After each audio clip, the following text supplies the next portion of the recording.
Doink. Good evening, everybody. It's Friday night. Yes, I know I have laryngitis, and yes, I know I sound like Frogger from the Little Rascals. Yes, I know I sound like Johnny Most, the old radio announcer for the Boston Celtics. I'll take your word for it. Or Barry White. So either way. I prefer Barry White because, the chicks really liked him. What's everybody doing tonight? Good to see you all. I hope everybody had a nice week. Why is my screen way over here? All right. So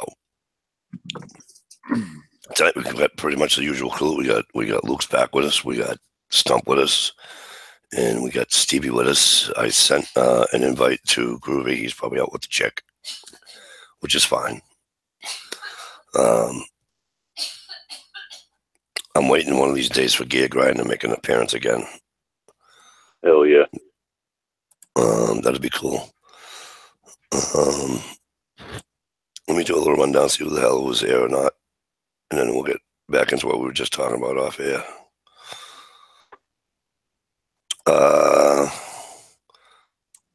Who was first? Let me see. Sandy's Passions. Well, she's always first with me anyway, but she really wasn't. Stump was. How are you, sweetheart? Fine, and you, darling? Stevie B, great to see you. Great to have you. Prepping to indoor. How are you, my friend? Luke's in here with us. DSW Outdoors. Get this Gear Grind right there. Gear Grind 19.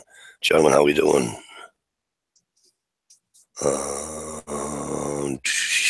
Shelly, hey, what's going on? Thanks for coming in. G-Trap, what's going on? Anything good? Did you get a deal yet? Just kidding. HRM Weapons, what's happening? All right, and that's it for right now. All right, so we were having a discussion off here. So did we want to continue that discussion now? Steven, because you're the one who made me go live. Yeah, and she had pigtails and she was really cute. Oh, the other discussion. Right, the other one. See, my rules are like right in between you and Stump. Some of them are a little bit more liberal. Other ones are a little bit tighter than Stump. I can legally, I think, get 3 deer if I get a doe permit. But if you have private land, owned, I think, 20 acres, I think, you can buy as many over-the-counter doe permits as you want or need. Because our state land deer population is way low right now. But private land, they're as thick as fleas on a wild dog. See, I only hunt public land, so. Fuck that. You get shot doing that shit. Not if you whistle and clap when you walk through the woods. No, you can't. It's public land. You get, Dude, I don't know about up there, but around here, there are people on public land, game management that are so damn trigger happy. Oh, yeah. It ain't even funny, man. They hear a leaf rattle or a shake, and they turn loose and dump a magazine. Some of the small state forests, like we have a state forest, part of it's in my town, part of it's in Lowell, the city, and part of it's in this town called Tingsboro. So it's 3 towns. State forest. I don't even think it's 800 acres. Wow. All right. Well, that they allow you to hunt on. So, you go in there and it looks like friggin' Halloween. Everybody's dressed in orange, and it's just, you look left, there's orange. Whoops, it's dumb. I don't even go in there. But where I go, I'm actually changing my spot. I'm going to go out west. Well, Midwest, I should say. Towards the western part of the state, but not way out west. Just about probably 45 minutes from my house. Because the spot I go to, I'm just not hitting. I haven't had any luck. I've seen the doe when I shot the coyote. That's it. So. We got to get you down here for one hunt season, Mike. He'd be spoiled for life. Do what, Steve? He'd be spoiled for life. You want to hear something crazy, right? So, Maine, where I'm going the week after Thanksgiving, all right? This is screwed up. They're only allowed to shoot one buck. All right. Now keep in mind, Maine is the size of New Hampshire, Vermont, and a little bit of Massachusetts, area-wise. Okay. Yeah, they're only allowed one buck. Now, if you're lucky enough to win a doe permit, guess what I just found out?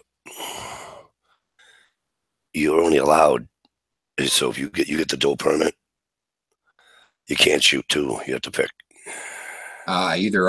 Oh, Doesn't make sense to me, but it was like that here for a couple of years. Right. But it doesn't make sense. It didn't until I asked, and I bumped into one of the wardens at a store up in Maine this past week.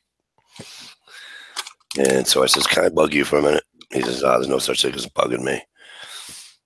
I go, "What is the deal with the one buck crap up here?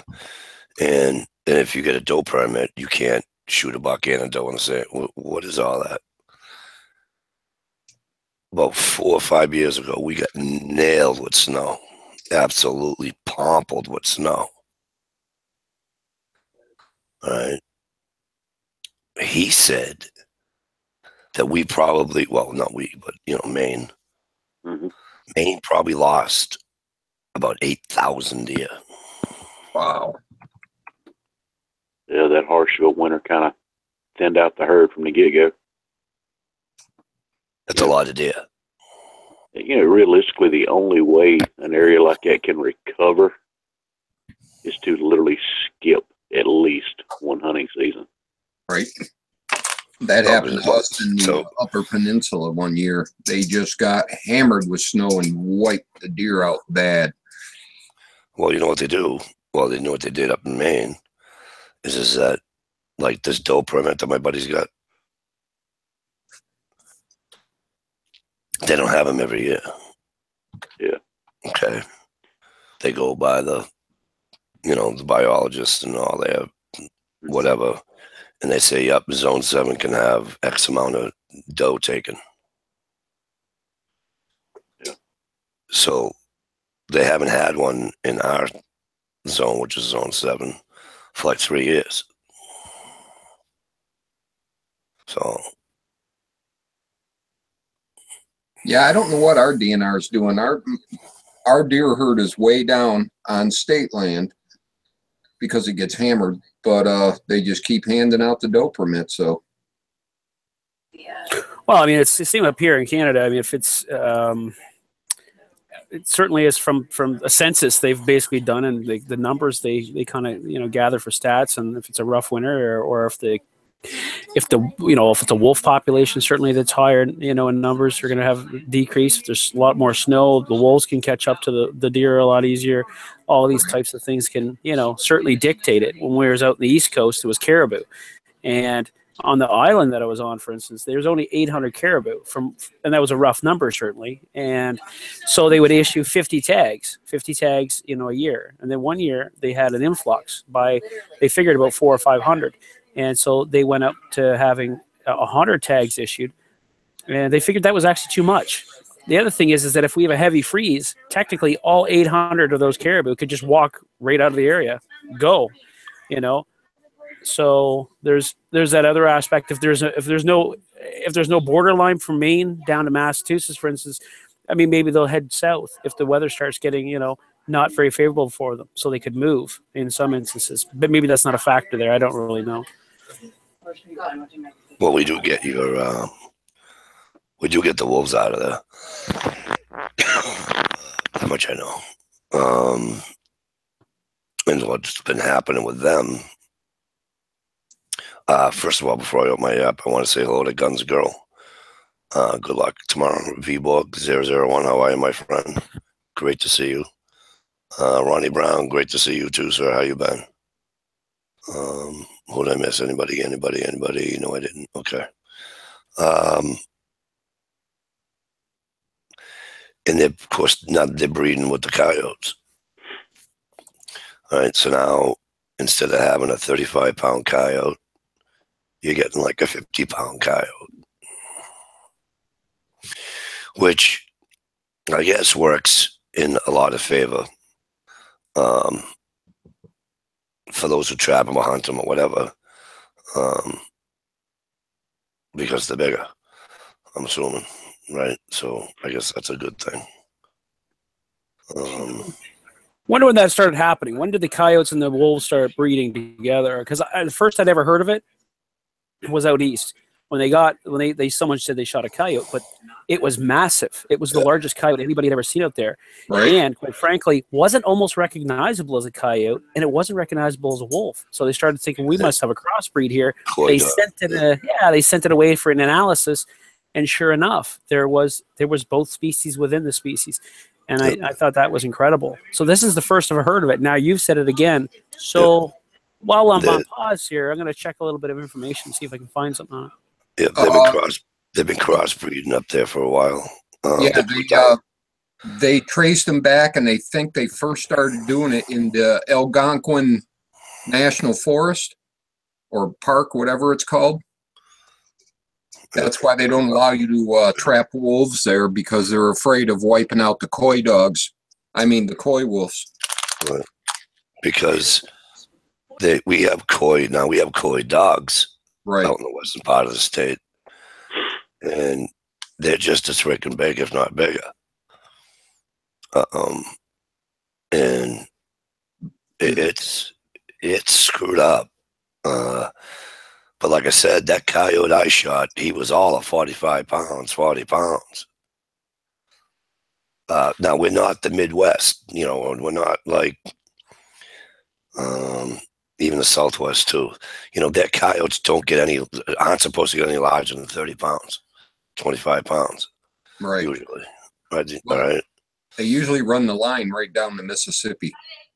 Have a great night, sweetheart. I'll text you. Yes, I will. Sorry, guys. Saying goodbye to my wife. Never say sorry for that. That's important. Right on. So, all right. So the coyote I shot, like I said, 40, 45 pounds, easy. Well, that's not, I didn't put on the scale or anything like that, but it was an easy 40, 45 pounds. Okay. Beautiful coat. Absolutely beautiful. And I mean, he had no left side of his head. but you guys know the Mainer took it and he loved it and he thought it was great. Yeah, that's a full grown eastern coyote for sure. Yeah. Oh yeah. So I'm just did a little bit of Wikipedia here. So talking about the coy wolf, or sometimes called the wyote, I guess. Wyote is an informal term for a candid hybrid descended from the coyotes and gray wolves. Now, the hybridization between the two species is facilitated by the fact that they diverged relatively recently. They're saying it recently, around 6,000 to 117,000 years ago. What they're also suggesting is that they indicates that through the genomes, I guess, looking at all this, they're looking at that all North American gray wolf populations possess some degree of admixture with coyotes following a geographical decline. So with the lowest levels occurring in Alaska, but the highest in my province of Canada, of Ontario, and then of course my neighboring one of Quebec, as well as Atlantic Canada, which is again where I just came from. So primarily, I guess, Ontario, southwestern Ontario, I guess, moving across to Maine, certainly in northern Massachusetts, even maybe into Mass, you're going to see these. Now, are you guys seeing the coy wolf even lower than that? But I haven't, but I'm quite sure they're in. I wouldn't doubt that they're in New York. I wouldn't doubt that they're in Connecticut. I don't think they're down in the city, but I would say, southern New York, that borders Mass. I would say probably Connecticut. That, believe me when I tell you, they are everywhere because you hear them. You can't help but not hear them. Right. And what's funny is that you can hear the different pitch too. Usually as most of us know, and for those who don't, but I can't do it obviously because of this throat. But coyotes usually have a higher pitch. Yeah. Yip. Okay. And I'm not talking about when they just did a hunt and the youngins are there and all that and the youngins are going. I'm talking about the adult coyotes usually have a higher pitch. Well, the last few times I've heard coyotes, especially around here, there was no high pitch. All right. It was no domestic dog either. All right. And I've been looking into it because people keep telling me, oh, there's no wolves in Mass, there's no wolves in New Hampshire, and I say, horse shit, because I've seen wolves in New Hampshire twice now, 3 times. They said that about the Upper Peninsula of Michigan for years. Oh, there's no wolves there. Shoot, they're running the deer right out of there now. Up in the White Mountains in New Hampshire, I've seen wolves. There's hunters. You can go on different sites and different, what do you call it? Actually, I wish I could find out where the hell that was. That site. This guy took a photo. He was a hiker. Took a photo with his cell phone. Sent it in to the game wardens. Okay. Obviously kept one for himself. Then he sent one into the local newspaper. Okay.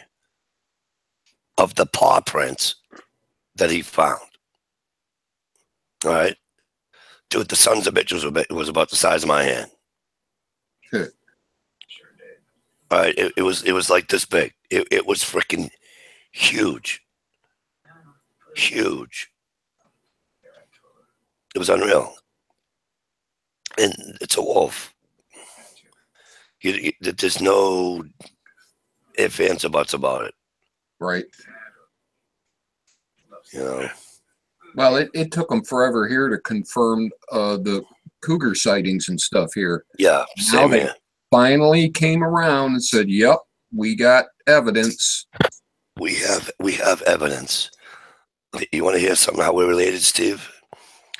There's evidence of cougars in New Hampshire, Massachusetts, New York, Vermont. You ready for this, Steve? You can look it up. All right. I think it was, I want to say 2007 or 8. One or the other. Anywho, they say that apparently the biologists saved DNA. Right? They got DNA from a mountain lion in Michigan. Guess where that mountain lion wound up? Yep, you guessed it, Massachusetts. That's a lot of traveling. DNA ain't wrong.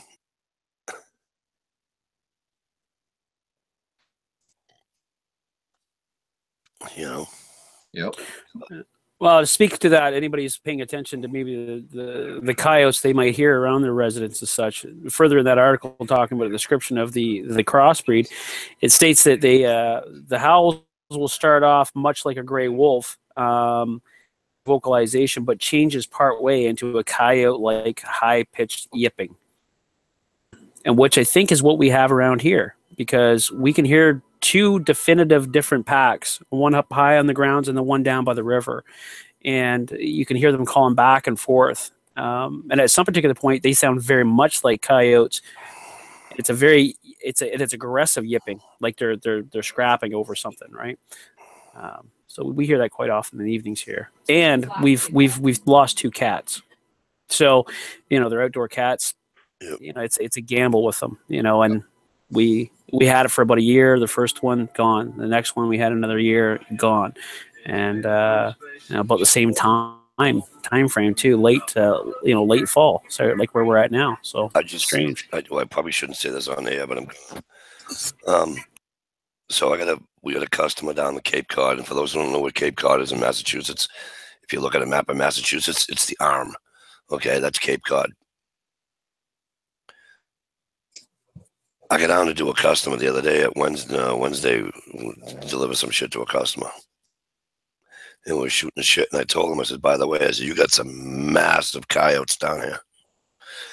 He goes, I said, the last time I was here, I go, your dog started rip-roaring barking, like, because he's got 2 shepherds. I go, they were going spastic. And I told your wife, I said, I'm very sorry she goes, no, it's not you. She goes, there's something got to be around here. I leave the driveway. I get in the truck. I leave the driveway, take a right. I'm maybe 100 yards from the house. Then I see the coyote. All right. He goes, Mike. He goes, they're all in the back of my house. He goes, they take the neighbor's dogs all the time. They took a dog off a leash with somebody walking it through the woods. Wow. All right. I goes, don't these people carry guns? He goes, they're all like in their mid-60s. He says, they won't do it. He says, I usually go out and find the animal for them, bag it up, give it to them, and they bury it or whatever. So I said to him, I go, he says, the dens are out back. I go, you kidding me? He goes, no. I go, dude, make some snares and go out there and fucking snare them right up. I go, obviously nobody's dogs or cats are out there, right? He goes, nope. I was going to make a snare before. He said, yeah, not since Boy Scouts. I goes, me neither. Let's try it. So I used a bang bubba pump. He had all the wire and everything, Stevie. He had everything right there in his garage. We made like 5, 6 snares. Put them all by the dens. And I got a call at my shop. And they're like, hey, is Mike the driver there? And I'm like, yeah, he's speaking to him. What's up? And he goes, I got 2. No shit. He says, I'm going to go down the highway department and just dump it. I goes, no. I go, and I told him what to do. And I says, find somebody that traps up down there or whatever. And I says, they'll come get it for you. He said, seriously? I said, trust me when I tell you, they will come within probably 2 or 3 hours if they're not at work. He says, you're kidding? I go, no, I'm not. So that's what he did. So cool. But yeah, they're absolutely. He says, Mike, this thing's got to be 50 freaking pounds. Wow. Well fed. Yep. Well, they're eating dogs and cats, and yeah. I mean,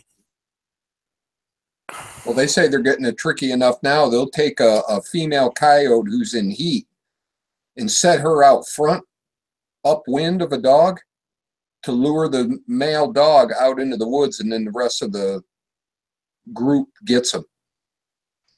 It's unreal. I don't advocate hunting with ARs. But I'm going to tell you something. I seen a guy on YouTube hunting with an AR, and he was shooting coyotes. I'm like, dude, put another 30-round clip in that fucker. Let's go. You know, I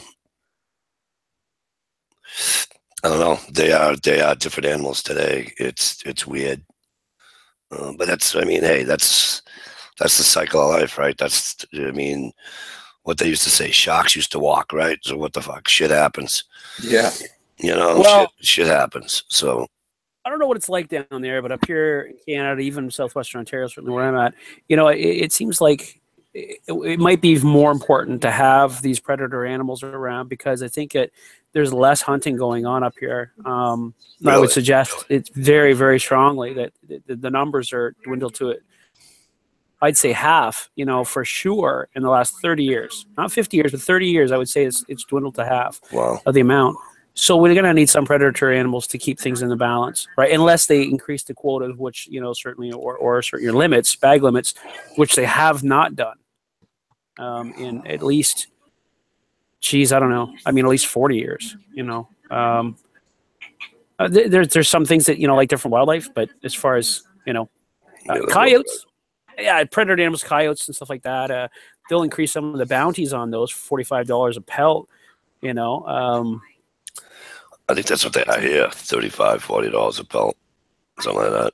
Right, Stevie? Yep. Something like that. It used to be 120. See, it goes up, goes up and down like a yo-yo. I remember. Good old day. I remember when I was a kid. Shit, I had to be 12, 13, 14 years old, something like that. And I was up in Vermont with my uncle. And we went into town because he's about, I don't know. Anyways, we went into town. And this guy shows up. And this is a small town. And we're going to the general store. And I look at the back of this guy's pickup truck. He had to have had about 15 freaking coyotes in the back of that truck. Cool. And I said to my uncle, I go, what do you do with all that? I said, if you sell the, I think I said, did he sell a fur? And he said, yeah, he probably does, pal. And so the guy come over, and I want to say something to the effect of, he's like, sell it all. He's just considering I'm getting, I want to say he said 110, 120, something. It was just unreal. And I was like, I was amazed how much money they got for those. Amazed. Yeah, some are worth a lot, some aren't worth squat. But Stevie, then I also didn't know that a lot of the fur around, hoods and coats and shit like that you buy in the store is coyote. Yep. I never knew that. Mm-hmm. 50cc syringe. Which I recently found out in the midst of getting rid of the ones we had around here. I quite literally threw away a massive amount of cash. Oops.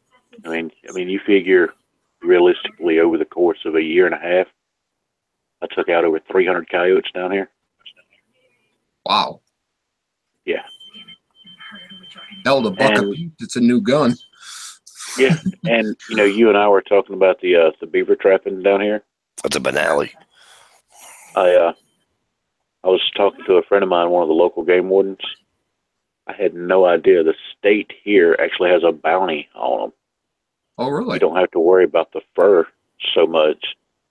The county that I'm in has a bounty, and then the same beaver. Basically, the county gets one ear, you get $10. The state gets the other ear, and the state gives you 25. So you're looking at $30, and then you still not had to actually worry about skinning it out or fleshing or none of that crap. Wow, that's pretty awesome. Yeah. Good way to keep. They also do. They also do skull collections or bottom jaws for deer and so on, and sometimes they do that just for data purposes, right? Because the age of the animal tells you a lot about how they're eating and so on and so forth, right? Yep. So Canadian fur prices, vary up here. Certainly, we have the Fisher, which averagely speaking go for $150 when you actually are harvesting it for the fur trade. But believe it or not, there's more money in raccoon than there is muskrat. Muskrat, you can't get really a good dollar for that. You're only looking maybe at which I was actually shocked about, to be honest with you. Same with beavers, only about $30 a pelt, right? But most of the people that are buying it up from Canada are from China, believe it or not. About half of our fur sales goes to China, and then the rest of it's Korea, Russia, right. Greece, and stuff like that. So, see, I'm almost willing to bet. And it's not, you don't even have to be a rocket scientist. Michelle, how the hell are you? You don't need to be a rocket scientist to figure it out. But you guys got way more trappers up there than we do down here, although we have more people down here. I was born here, right? Fur trading was born here. Hudson Bay Company. Right. Exactly. Made it, right? Well, not only that, your government supports the trappers up there. Also, here we're basically tolerated. Right. You're Steve, but are we down here? We're like freaking. Okay, here's how bad it is where I am. All right, Luke. So in the state of Massachusetts, right, Luke? Yep. We're not supposed to use any leg holds. Okay. Can't use any corner bears. All right. When trapping beaver either, you can't use a corner bear to trap a beaver. When you go to trap a beaver, you got to use Stevie. What's it called? A Douglas trap. Douglas. Davis, Somebody's whatever. name. Right. To me, it looks like a friggin' oyster shell, right? And it's huge, and it's wire or what have you. And what it amounts to, it's a live trap. And you have to go check your trap, just like everybody else, every 24 hours. And you put it on a string, rope, whatever the hell you got. You bring it up, and then you can dispatch it when you bring it up.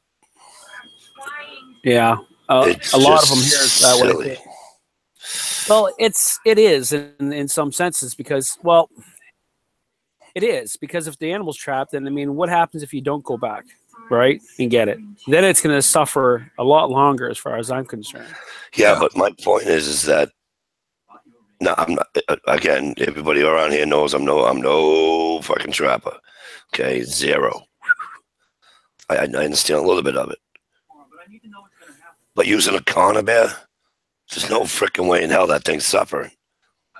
Even if you get him in the stomach, right? Even if he's lucky enough to get him in the stomach, Stevie, please tell me if I'm wrong. Somebody, Luke, tell me if I'm wrong. Even if you get him in the stomach, right? It's going to break a rib, puncture lung. He's going to die anyway. Well, it just crushes the air right out of him. Exactly. It usually breaks their spine. So there's no suffering with a corner bear. No, at best, maybe it's a 3-minute death. You know what I mean? Which is not ideal, but like I said, it's nothing's perfect. Even when you dispatch an animal in the head with a 22, for instance, I mean, there can be where it doesn't quite hold, and that doesn't do the job. So I've seen it. Yeah, I believe in. I like snares myself. I like the snaring system. I think it's pretty decent as long as you know how to set the snare. Because if you don't set holes, just right, or set the snare just right, devastating to the animal. So there's definitely some ways of looking at it. I love those Ram power snares. Yeah. I mean, you have to be super responsible with them. Well, with any of it, really, right? I mean, any of it, you got to go out and check them. I prefer to check them twice, you know what I mean? Once in the morning and then once in the evening before dark. And, so you still got an hour to get out of the area in case you run into a problem. But no, I'm just going back. I haven't done any of that stuff, any trapping for a long while. So. G-Trappers is calling bears a nasty. G, what do you mean nasty? Nasty as in the good killing machine, or nasty as in not right? Nasty as don't get your arm in one. Fucking right. Shit. The videos I watch, the videos I watch, and then you'll see some guys, like when we talk about guns or whatever, and somebody have a gun and we go, for all you safety Sallies. Well, this guy says that no, my safety's not on my corner bear. I guess you guys have there's a safety or something there that you won't lose a finger or two. Yeah, there's a little hitch in there you can flip over to make it stay open. Right, so you don't get, you lose a limb. And he says, I don't use mine. I've been doing this for years. I know not to hit this. And he takes like a stick or whatever, and he goes, doink, and the thing just goes, Just so happen to have one handy. There you go. Clamps right over the jaws.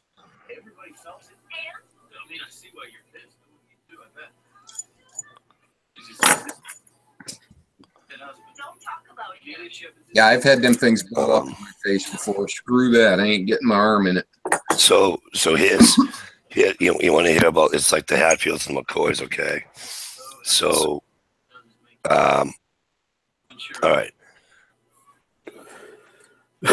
Massachusetts doesn't acknowledge a New Hampshire trapping license. All right. So therefore,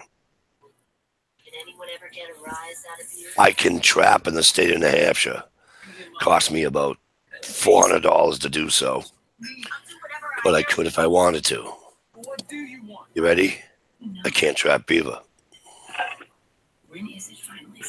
Some of it doesn't even make sense, Mike. It doesn't. Because the states, they're fighting each other, right? Now here's something else that's funny, all right? New Hampshire, you can't trap a lynx / bobcat, whatever the hell you want to call it, okay? You can't trap those in New Hampshire. Guess what? Trap them all day long in Mass.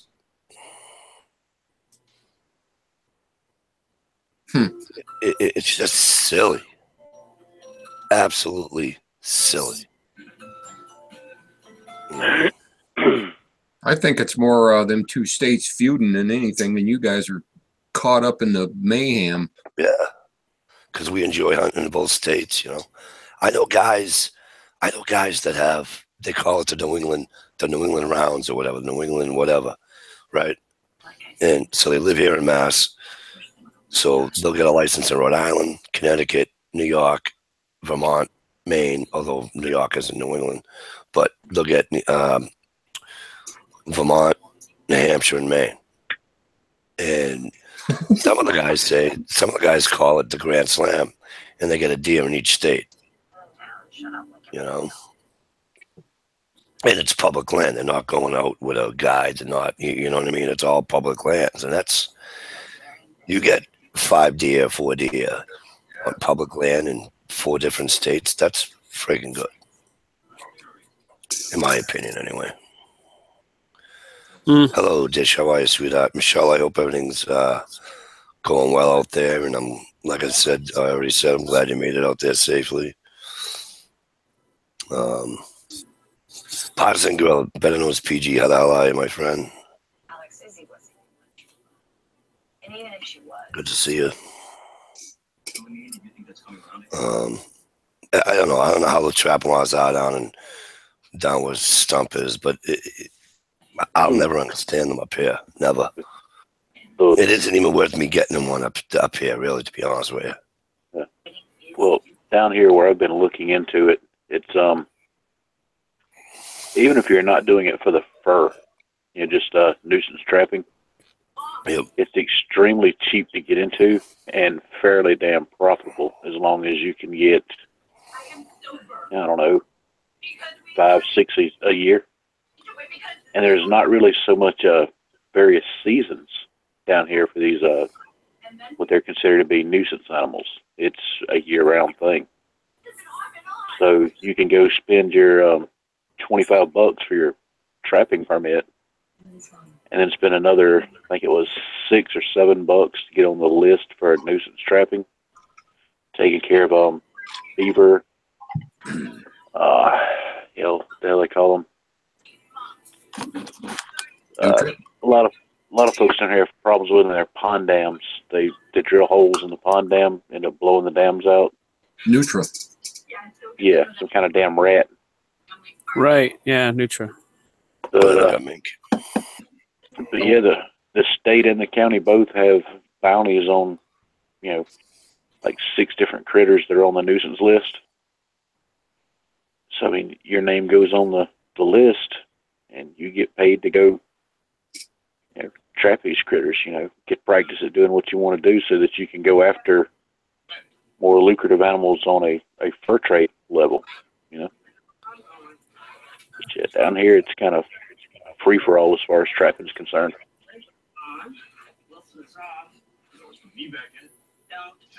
Yeah, I like I said, it's not.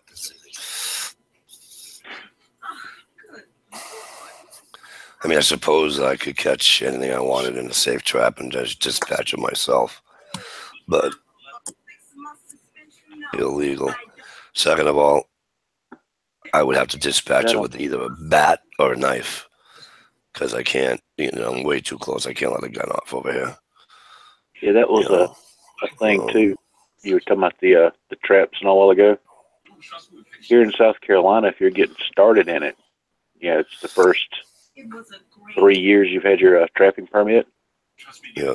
The state will actually issue you I guess you call it a coupon voucher or whatever, for various manufacturers for like the Conibears, the 110s, 220s, and 330s. The state pays for like half of your first 10 traps each year. No kidding. Yeah.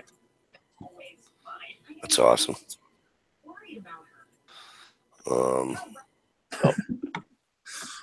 I watch a bunch of only because it's around here, and you guys know my love for the state of Maine, but I love the state of New Hampshire too. But I watch a lot of videos on trapping in Maine and New Hampshire, and I'll tell you what, it's pretty interesting how they're doing it, to say the least. I mean, I watch Ed's videos doing it too, but some of that shit's an art, in my opinion. I mean, that's just, I keep teasing the guy at work that I'm going to snare a couple of friggin' rabbits, because we got about fucking 10 rabbits hanging out at work, and he didn't see any today, and he wanted to know if I was down there over the weekend with my pellet gun. I'm like, no, I didn't touch him. It's just amazing though on some of these setups the way they do it, and I don't know. To me, it's like an art. To me, it's because nothing's etched in stone. It doesn't mean just because you're using everything right, doing everything right, doesn't necessarily mean you're going to get anything.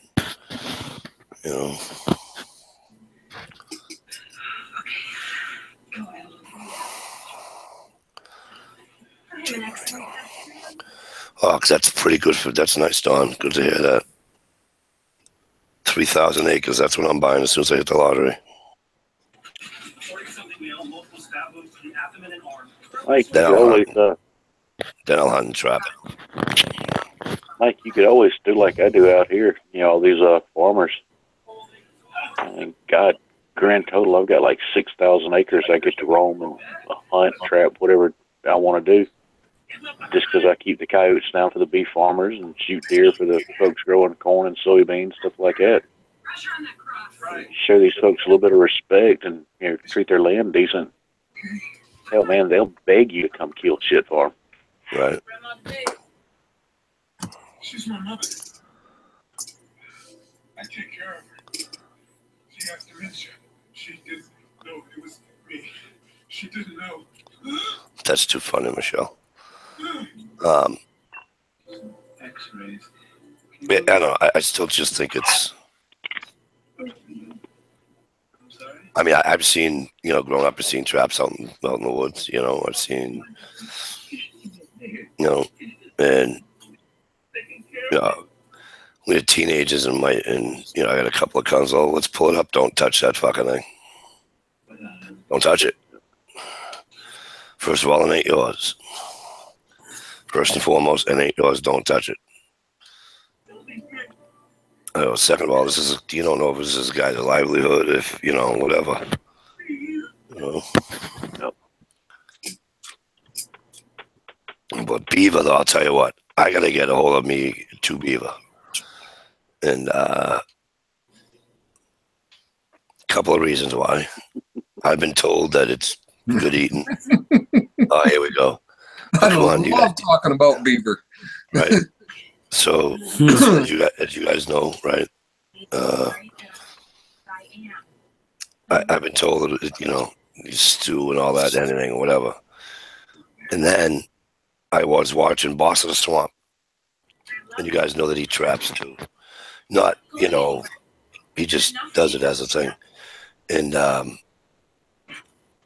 he made a pair of, I don't think he made them. I think he sent them out to have made. Anyways, he had a pair of mittens made out of beaver.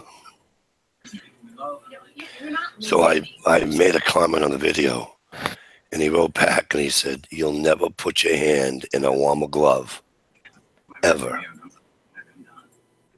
He says, "You won't do it." Steve, are you having flashbacks to a conversation you and I had on the phone the other day? A little bit. Yep. So what? Instead of calling 1-900 numbers, you just call Stump. No, actually, while you're being a smartass, getting started in this beaver thing, actually, you were going to be the benefactor of the first two that get trapped. All right. I was going to send Hang you on. 2 complete beavers. Let me say hello to a good friend of ours. But All right. you know, I'm kind of, what's that word? Selfish. So I'm going to say a good friend of mine right now. Hello, my southern brother. How have you been, my friend? Always a pleasure to have you in here. Always a pleasure. It was great to see you.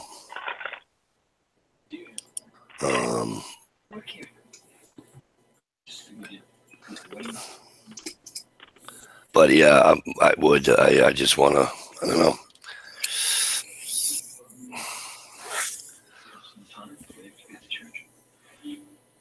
So like I said, a week from Sunday, this coming Sunday, 1 week from Sunday, I'm gone. I think this year I'm going to do a video because Dish and Michelle, they did a little, what do you call it? And she made a good valid point. And besides, I'm going to show off Michelle. I want to see, I want you guys to see how the sling is on it and everything, you know, and take some footage on. Because like I said, it's public hunting, so it's not like it's fucking, you know, went on TV saying, "Oh, let that one go, I'll let that one go, I'm going to shoot this one." You know, that shit don't happen. You know.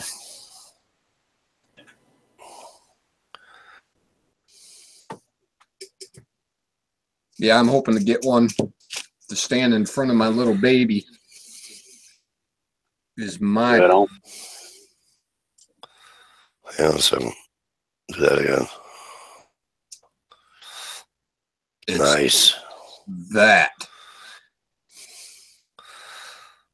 What is that? Oh, that's your. I imagine I could take my glasses off to see it. There you go. My Ruger. That's what a Southern boys call a hog leg. Yep, just about 7.5-inch barrel. Yep. How did Clint used to say it? That's a 44 Magnum. That'll blow your head off. Yeah, clean off. Mm-hmm.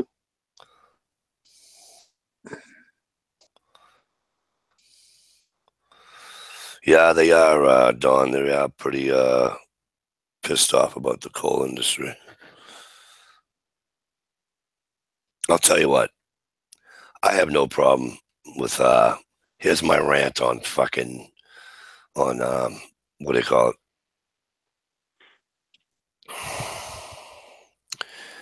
So they ruin mountaintops now with 2As, right? With car, I don't know where car carriers. I haven't seen car carrier in a while.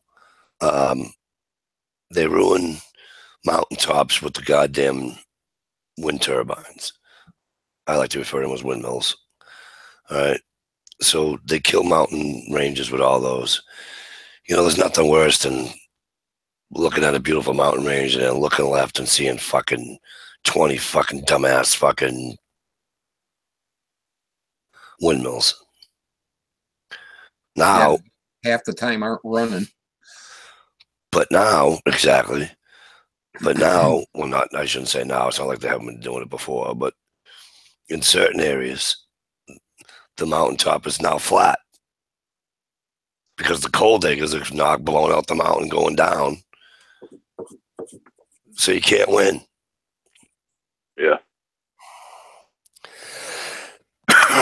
My thing is, you want to dig for coal, dig for every amount of coal you want, every God-loving bit of coal you can get. Don't start from the top. Start from the fucking bottom. You know, you want to generate more power through windmills. Go put one in your backyard. You know what I mean? Go stick it in your backyard. Don't be ruining nature's fucking beauty, nature's picture that is there for us by putting something man-made, stupid looking there. You know what I mean? Yeah. You know, on those same lines, what's going to be very popular around here now, you've got a lot of, we'll call them high mileage farmers, you know, 60, 70, square mile farms. They're no longer producing any kind of a crop. They put up solar farms. Yeah. So, you'll be running down the road and you look over what, 2-3 years ago was a massive ass cornfield or something like that. And now there's like 3.5 square miles of fucking solar panels. Right. That shit's weird. Now I know it's an extremely renewable resource and all that crap, but it's different, man. You're used to looking out there and you're, figuring out which area, you want to hunt come deer season or something like that. And now there's just black glass as far as you can see, man. Don, good point. It doesn't come easy. You're right. But my point is that why take a mountaintop if you don't need to? You know what I'm saying? I don't know. The reason they do a lot of that open pit mining or strip mining, Hey, Jack, how are you, brother? it's actually a lot cheaper to remove the overburden and then mine an open pit. Yeah. And then fill in the hole. It's a lot more cost effective. I don't know. It's like they have this thing up here in New Hampshire. It's called the Northern Pass. And fucking Barack Obama let it happen. So they're getting, where is our Canadian friend? They're coming out of Canada with this fucking electricity. And so, the big ass fucking, what do you call it? Big ass power lines. Mm-hmm. Well, now they want to put wider ones in and everything like that, right? Yeah. And fuck it all up even more, right? What did Michelle say? I'm definitely in heaven with all the sites on post. Good girl, Michelle. Knock yourself out. Go get yourself an art. Michelle, while you're there, watch Officer and a Gentleman. You'll be right in you'll be in heaven.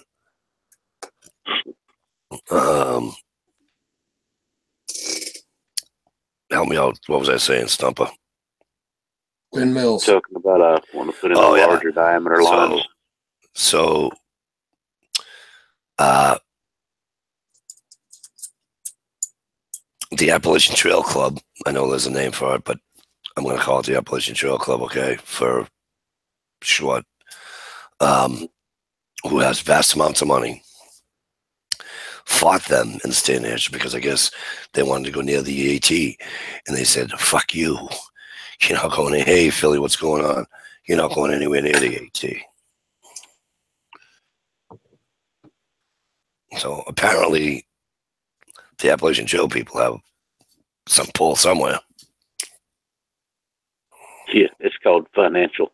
Yeah, well, that's why I have no problem when I get my hunting license giving money away to whatever, you know what I mean? Right. Oh, did you really? I was just thinking about him. I haven't seen him in a long time, Chad. Fat Man met Mr. Bullet Points last weekend. Yeah, he was able to get down there to Farmageddon. I was going to make that trip. Yeah, I was going to make that trip myself before the wreck and everything happened, but they kind of put a fucking on a lot of shit. I saw the picture of Farmageddon golfing. Yeah. That was funny on Instagram.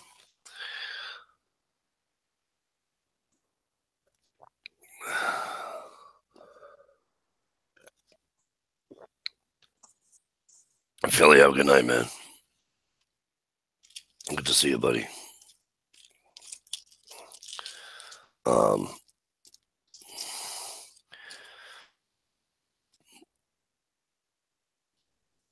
don't know. I'm one of those people that hates change. Oh, yeah. I'm one of those people that leave well enough alone. You know?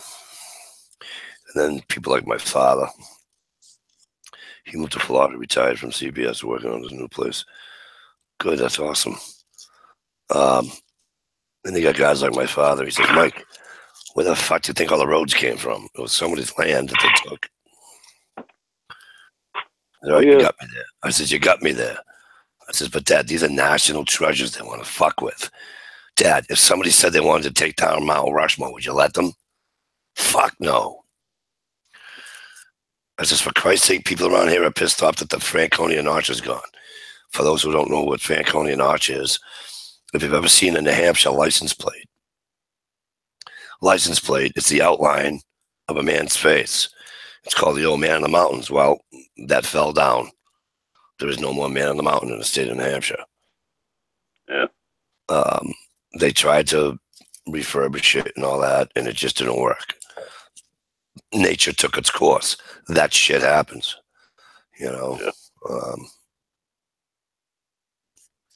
Hey, bro, Lance, what's up? Well, Brother Mike, Brother Steve. What, you don't like Luke? I couldn't remember his fucking name. I was about to call him my damn Canadian brother because I couldn't remember Luke. I feel like a dumbass right now.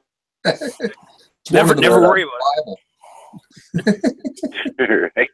But gentlemen, I am fixing to break camp on y'all. I've got a very massive amount of my dude. I've got about realistically shade over 1,000 miles I've got to pull in the next 3 days. Yeah, well, when are you coming north? Actually, I'm not even getting to leave the state on this trip. It's just going to be back and forth, back and forth, back and forth. That sounds boring. Yeah, the old lady's sister's having a surgery. She's had some severe medical issues for some years. And was on a transplant list. That was about to come to fruition, and they found out a whole series of new problems. So we're dealing with that, including heart surgery Monday. So that's part of all the traveling. Wow. Yeah, and I get to do all this in a fucking car instead of one of the trucks. So it should be interesting. Good grief. You're not going to like that. No, not at all. But, yeah, it's been cool. It's been fun. Take care. Behave yourselves. All that good shit. Later. Yeah, dude. Good night, brother.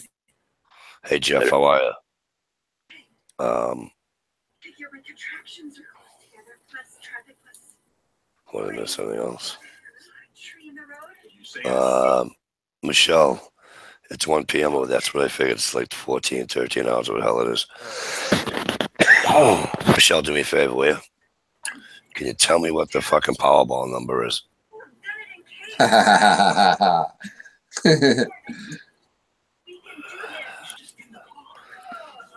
I can use some extra dough.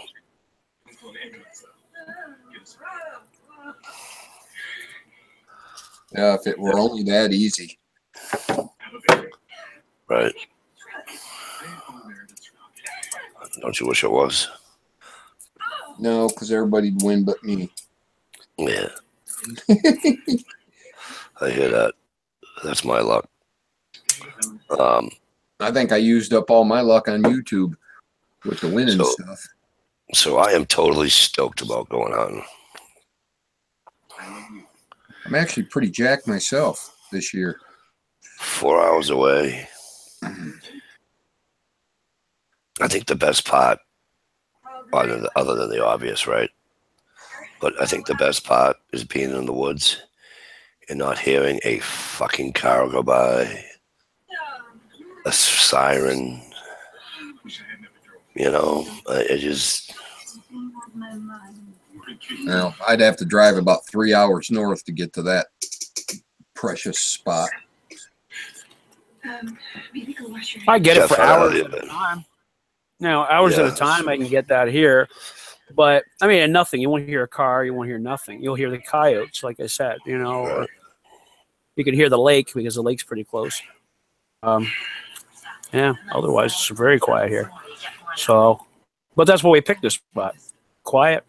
out of the way, but not yet, not too far away from, a grocery store to some degree, or a hardware store.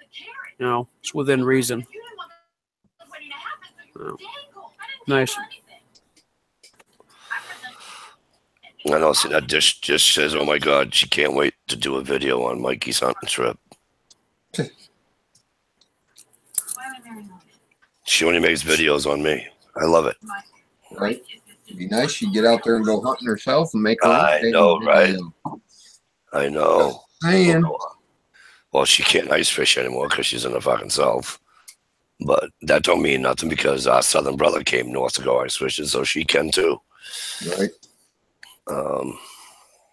I don't know. She could go out pond fishing and drop some ice cubes in her boots. Tish, I won't scope anybody, sweetie, unless she's hot looking. You already got a deer. That hitting it with a car don't count, sweetie.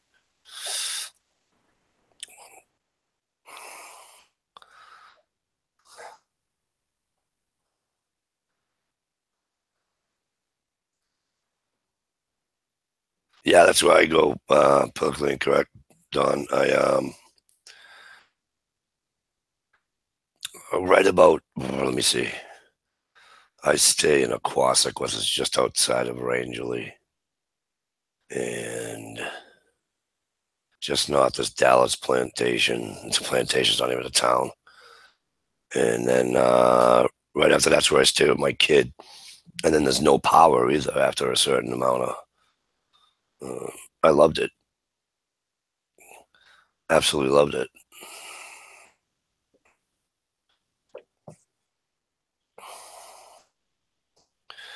I mean, when we went camping, we heard the traffic because it's Route 27 and it's where the border crossing is. But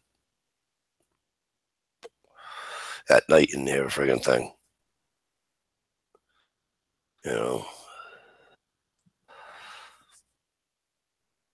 I've been up north where, I mean, it is so dark. It is so quiet. It's like, I've been up on a lake. When you get out of the boat, you get up and you start walking up the trail. And then you get up there, you just shut the light off, and you just stand there. And it's just one of those nights. There's not a freaking light. I mean, not a source of light anywhere.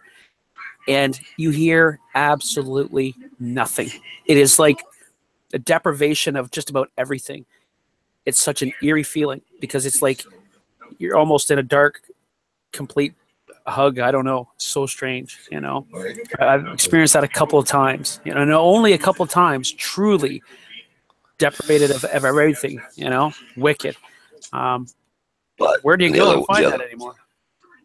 The other beauty of that, I'm assuming, right? The other beauty of that is that on a clear moonlit night, it's probably like dusk, right? Because there's no city lights to interfere. There's no, you know what I mean? It must be bright as fuck up there with a full moon and everything, right? Well, in Newfoundland, we were on the island. There was no light pollution whatsoever. And, I mean, in the ocean, it's just, that's all you've got to the north, Right. Northeast of you. Right. And it was incredible. The sky was, I know I'll have to go pretty well up north before I'd see that again. That kind of clarity of the stars. Wicked, just wicked. Now, did you have northern lights up there? Yeah. Not as prevalent certainly as being up in northern Labrador or something like that, but there was a couple of times that we get to see a pretty good activity of it, which is really really neat to see. Somebody told me they have them up in northern Maine too. We get at northern Ontario just the same. I mean, but northern, Newfoundland, you are certainly more north, right? I mean, where I am right now, there'd be way too much light pollution, even if you could potentially see. And there's some, they suggest you should be able to see it, but there's too much light pollution. I mean, where me and you, Mikey, we're basically on the same parallel. I think we're, I don't know, 800 miles as the crow flies away from each other. Yes, but, maybe a little more than that. But, if we could see it, well, we could. I'll tell you what, I'm about I'm about 510 miles from the Hockey Hall of Fame. Yeah. So if that helps you out at all. Well, I don't think you're too far from. I don't think you're too far from New Hampshire either. Right? No, I'm the New Hampshire border is probably a mile and a half that way. Yeah, 5 minutes north of you. Well, but the southern part, the southern border of it, yeah, that's right. Freedom that close. Yep. It's really not that bad, and of course, being up in the north, there's no, once I get past like Concord, New Hampshire, and once I get, that's in the middle of, that's not the middle of New Hampshire, but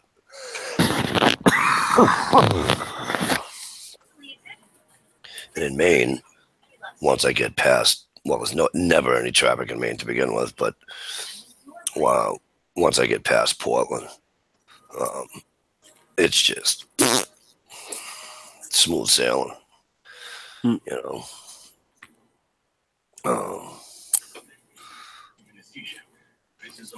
I love it. I absolutely love driving northern New Hampshire. It's just, I don't know why. And if for some reason between northern New Hampshire and Maine,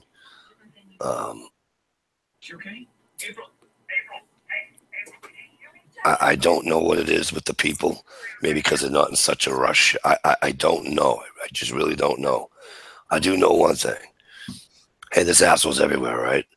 But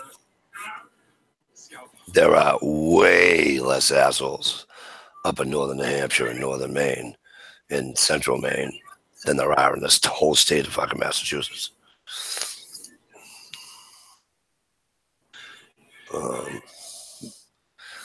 Jeff X says he blew up 30 pounds of tannerite to get rid of a beaver dam. The guy thought he was having an earthquake and explosion. Was only doing 1 pound apiece.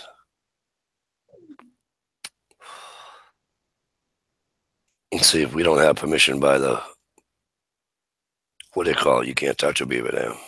Yeah, here too. Here's special permit. Yeah. And we certainly can't use tannerite. We can't even entertain the. We can't even entertain the idea. I don't even think I'm supposed to talk about it, to be honest with you. Oh, my southern brother took out turkey's head off with a 300 Win Mag.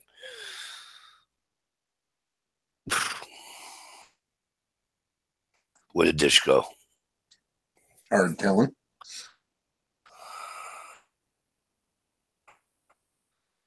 Politically correct says he used TNT on a beaver dam.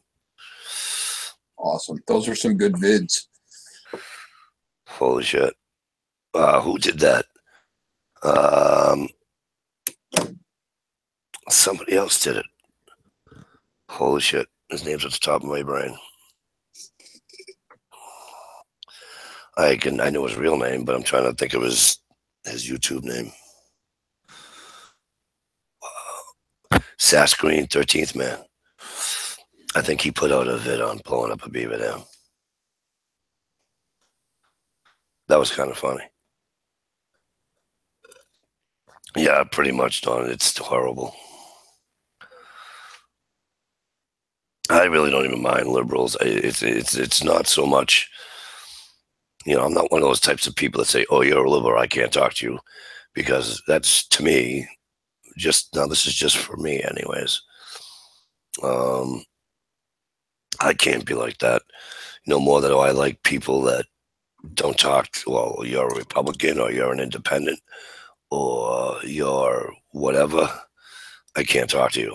I hate that too. Certainly we have the right to be what we want to be, but there shouldn't be any, what do you call it?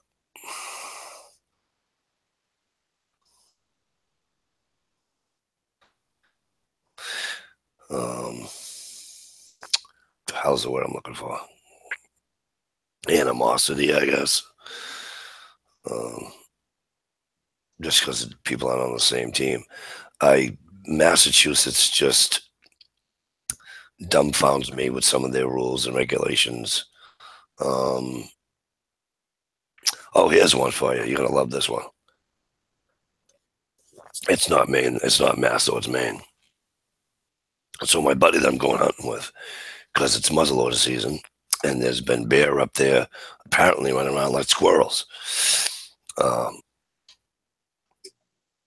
So he says to me, "Hey, when we go to Maine, I'll give you my 357." And I said, "Well, that'd be nice, but you do realize that I don't have a license to carry a gun, right?" And he says, "You do in Maine?" I says, "No, I don't." He goes, "In the state of Maine, you don't need a permit to carry a gun." He said, "You're hunting, you can carry a sidearm when you're hunting, and you don't need a permit to do so." I says, "You're kidding me right now." He says, "Nope." So here I am still thinking he's kidding me. So I'm talking to my kid brother, as you guys know, he's a police officer. And I asked him if he ever came across any rules like that. And I said, "I'd look it up, but I'm on my phone, and my phone's just about dead." So he looked it up on his tablet. And he said, "Let me see, da da da da." And he looked it up. Sure than shit, you can do that. Is that not the weirdest thing in the world?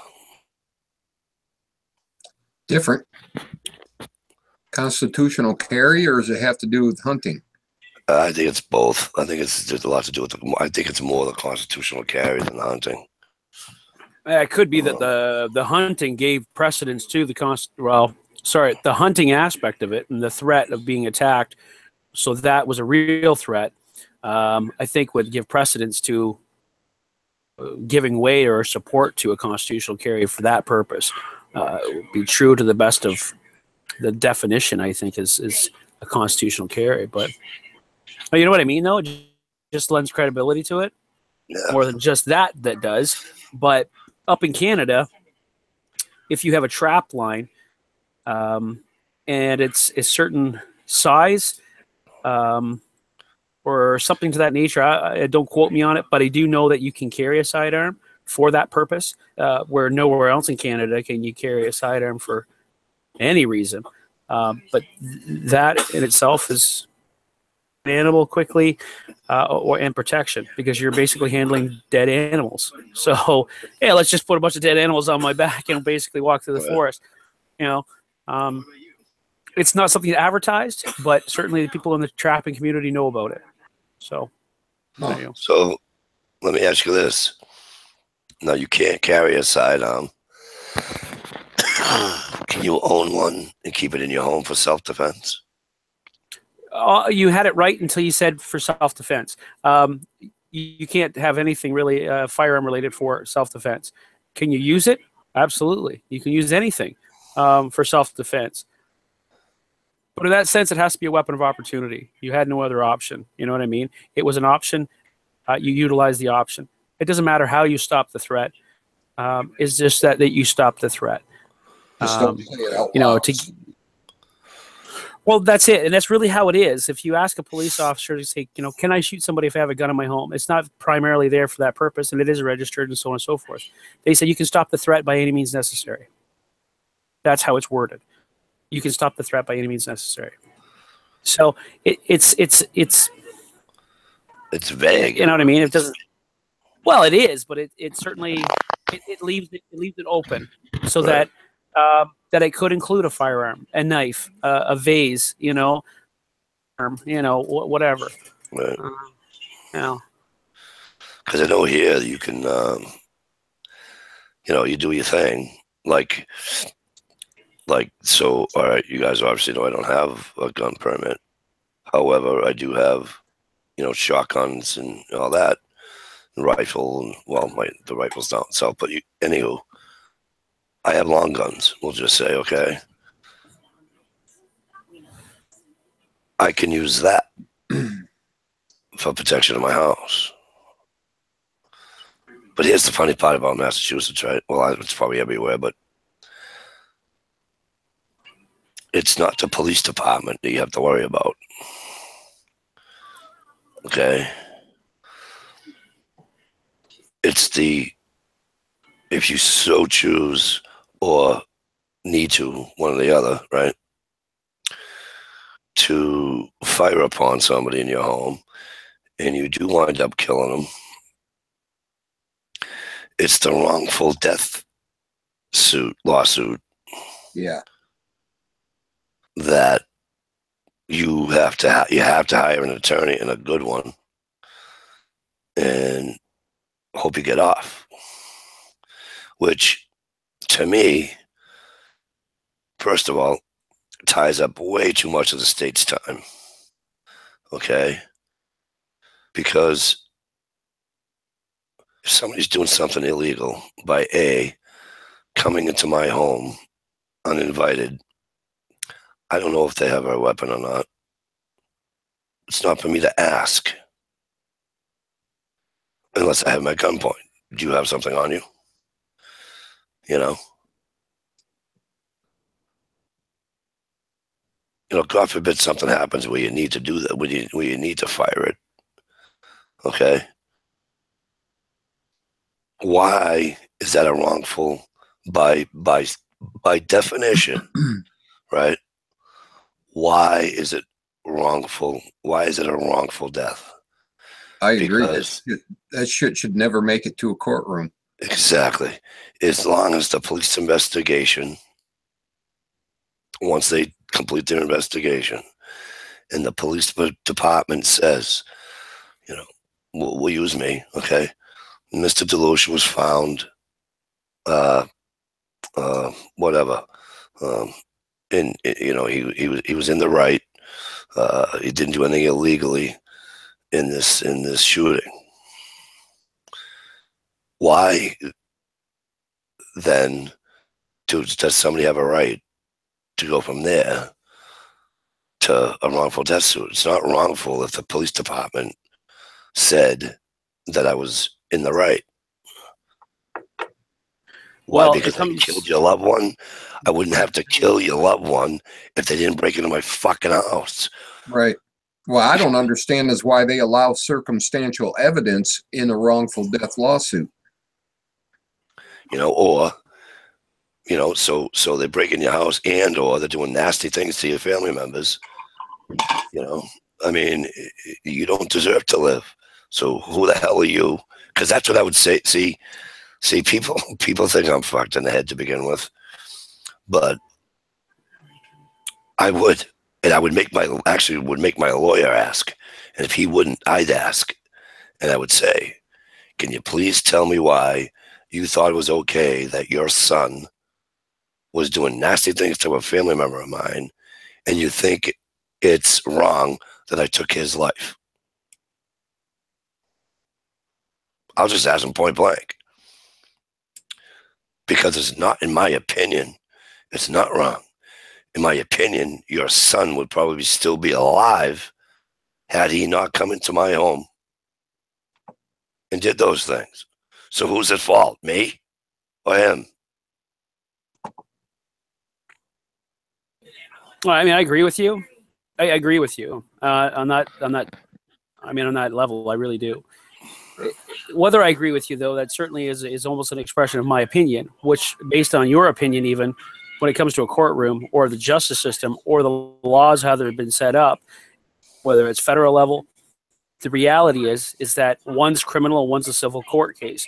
So again, and as the laws have been adopted, set up, what you have voted in essentially by putting your person in place who has allowed that bill to pass, we do this, we've all, as a society, in democracy or a republic, of whichever you want to look at, as far as that goes, that's made it to what it is. And so we see this as fair, we see this as just, we see this as needed, I guess, to some degree. Some cases may be criminally, you did good. You were justified criminally, in that sense. Civilly, on the other hand, they might say you had other options. Certainly, you were titled, and you were criminally not held responsible for that death, and certainly you were safe by doing what you did. But on the civil aspect, they say you had other options. Well, yes, I did, and now we're going to chase you for that, and it leaves it open. And you're right; it doesn't seem fair. Who are in the States, or even if they're in Canada, even in service, you want to carry a weapon and you end somebody's life potentially by utilizing that tool to do that or stop that threat, and it ends someone's life, even if it doesn't. And it sounds bad, man. If you're going to shoot somebody, you almost wish to hell you kill them, because it makes it easier in the aftermath. You know what I mean? In some cases, maybe some cases it doesn't.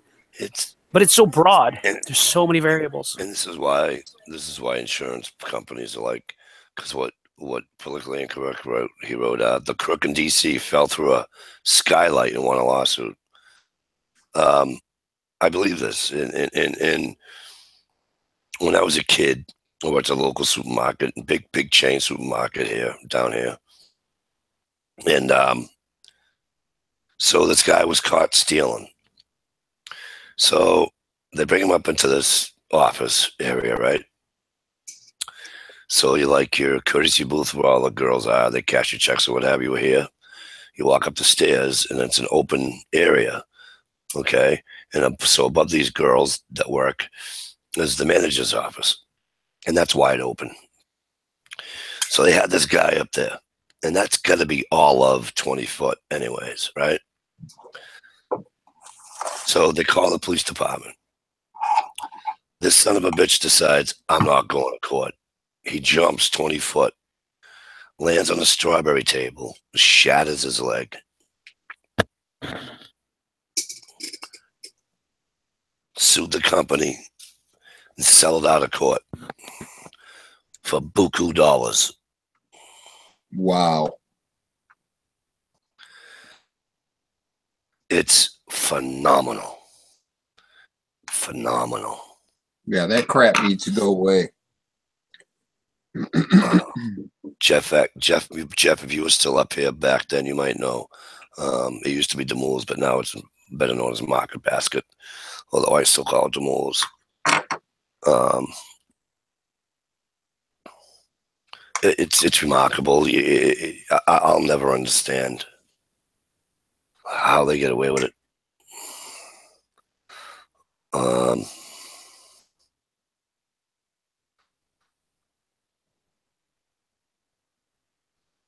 It's funny how Mike is dressed like a burglar. You know what's funny? I have black jeans on too, Shalisa. Black's one of my favorite colors.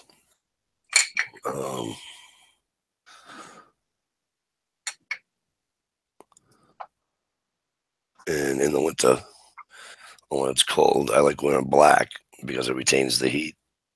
Yep. Just like in the summertime, I try not to wear black because it retains the heat.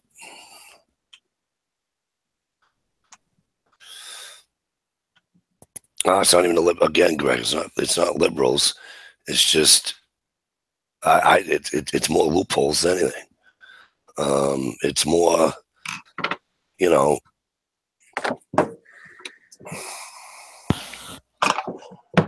I mean, me personally, if a guy's just breaking into my house and I hear him, I got him at gunpoint, I'm gonna make him call the fucking 911. I'm going to make him say, hi, I just broke into somebody's house and got caught and they're holding me at gunpoint. That'd be epic. You know, and go from there. You know.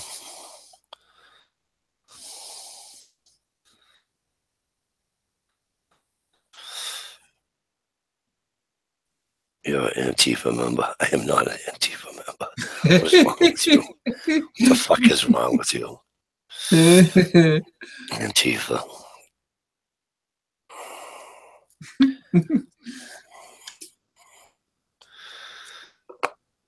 Jesus Christ.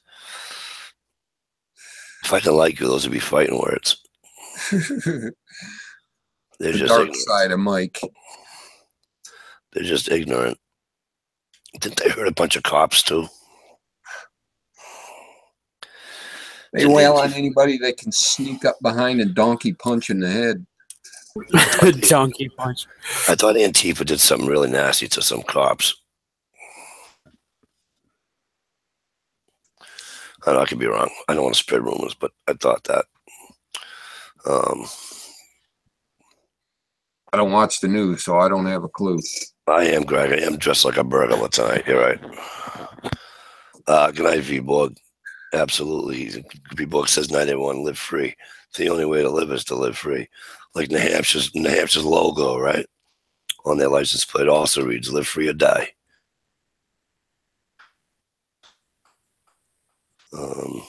Sounds like a place to move to. New Hampshire. New Hampshire's funny. You want to talk about hunting laws that are funny? All right.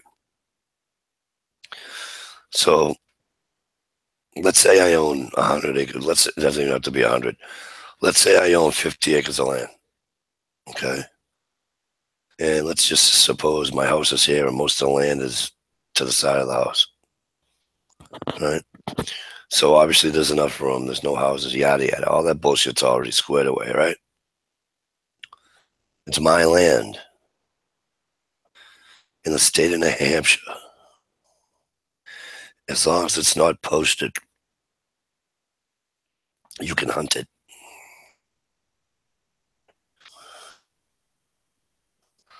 Those are the rules. You know what? When I was a kid, that's what the rule was here. If it wasn't posted, you could hunt it. And then they changed it where you have to have written permission, and that's Maine. Maine, you have it. to have permission.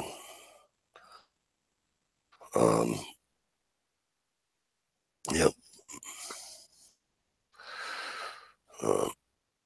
We got not last year, year before, whatever. I don't know. It might have been 3 years. Anywho, we got asked to leave. I didn't realize that this guy had bought property where we went hunting. It wasn't posted. And next thing, all of a sudden, I hear a vehicle. I'm like, what the fuck? There's a vehicle. That's only going to be the wardens. And so, but it wasn't the warden. And I go, hey, what's up? He goes, hey, how are you? I said, not bad. I go, how the hell did you get the vehicle in here? You get the key to the gate? He says, actually, I do. I said, oh, that's nice.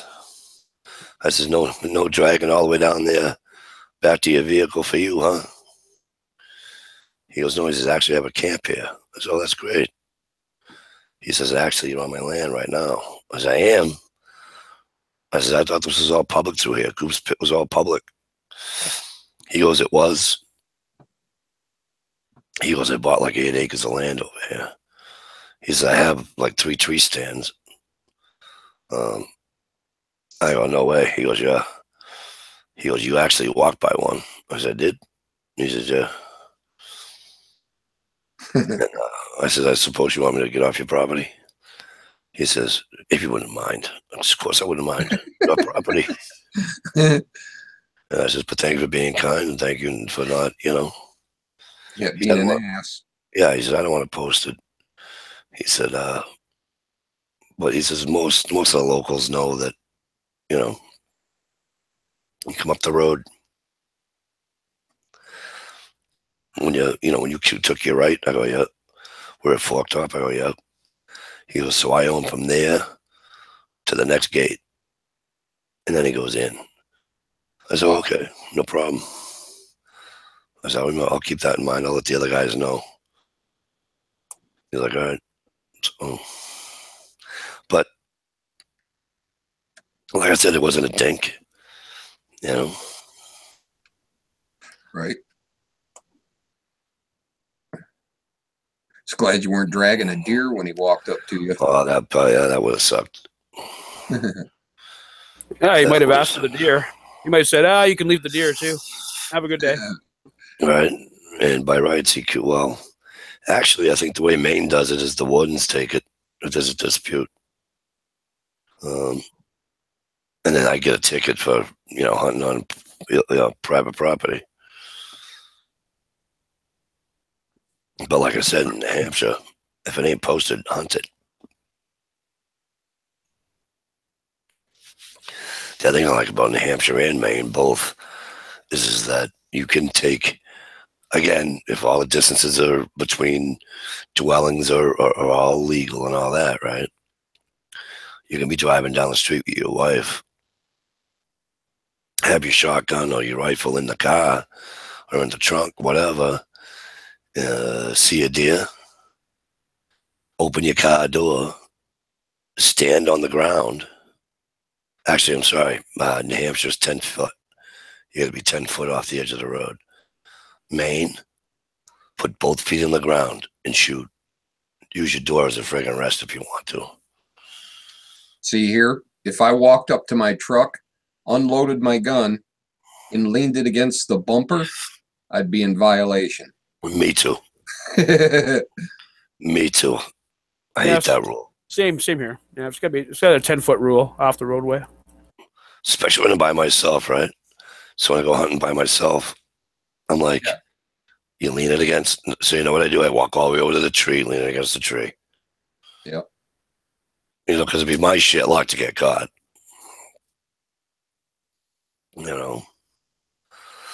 Jeff X says, no, my parents live in northern Vermont.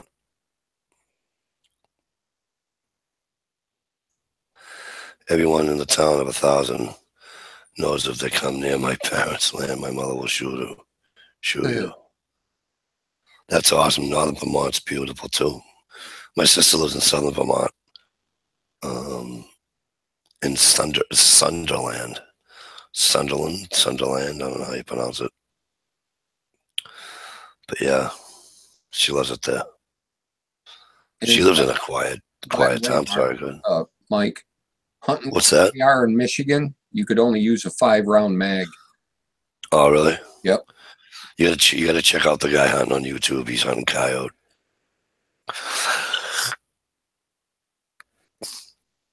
He's like this. I'm like, you're giving us a bad name, dude.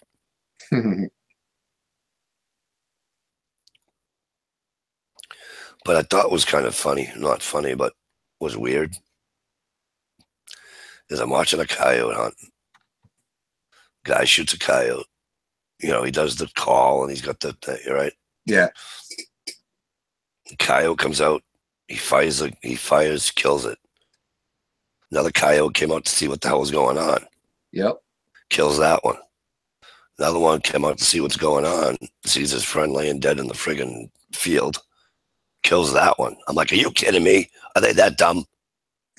No, they're not. That don't happen that often. Once in a while. Look it up. It's the funniest fucking video I've ever seen.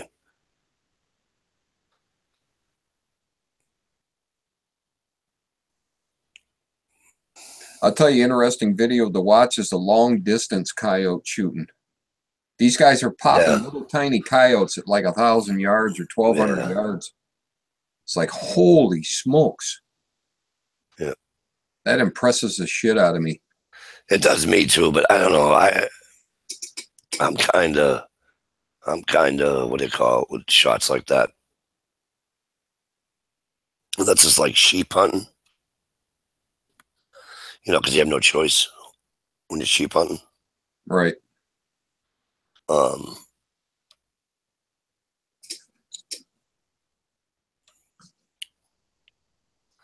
think anything over a couple hundred yards, 250 yards or so, when you're hunting,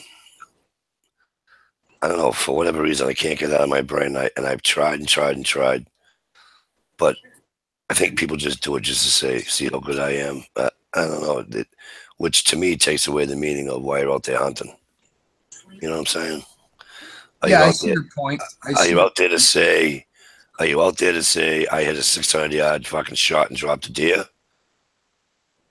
Or are you out there to drop the deer and go from there? You know what I'm saying?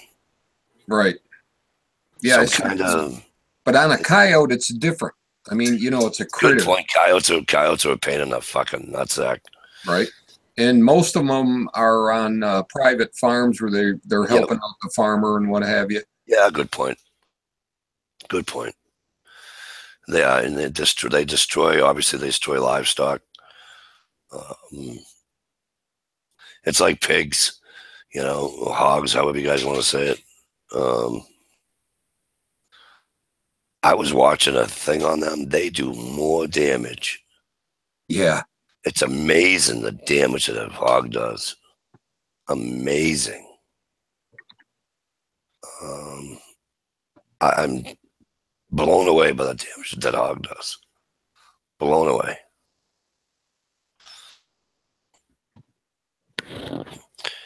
Don says he has raining here like a mofo. Don says I have a 7.62 by 39. That's why I'm 85 mini Mauser. I usually take. That's awesome. I have a Mauser, 8mm bolt action. Yeah, it still has the 1-inch leather sling that my grandfather made 400 years ago. And we won't. My brother and I got it through his passing. And boy, you want to talk about a gun that has pop.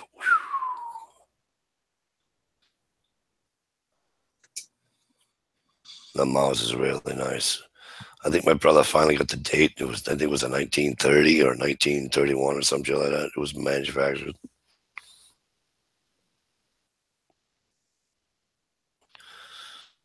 It's an old gun, but it's still, boy, does it ever have a pop. Right.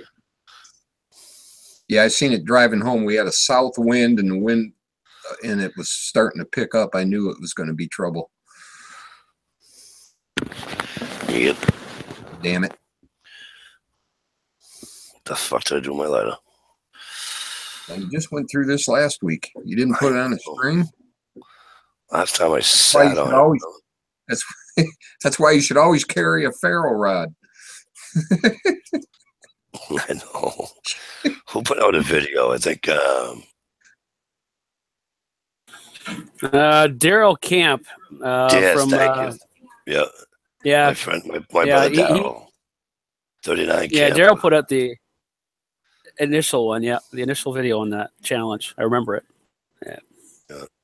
What, trying to light a smoke? No, he did. Yeah, I have better luck. I have better luck with a magnifying glass. I got a wallet one that I put in my wallet. It's pretty decent. He lit a cigarette. He lit a cigarette with a ferro rod. Yeah.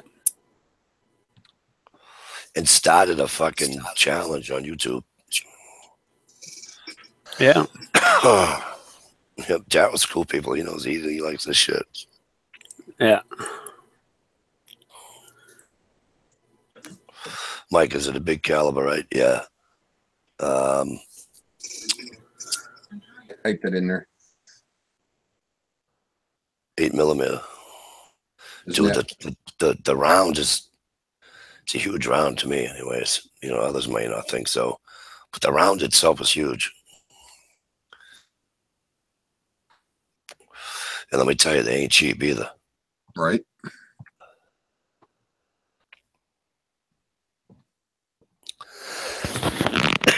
Iron sights though, no scopes.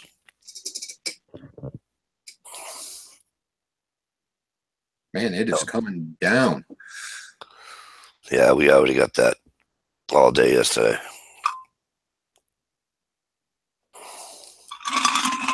Well, Shalisa said it just quit over by her, and she's on the west side of the state. Oh.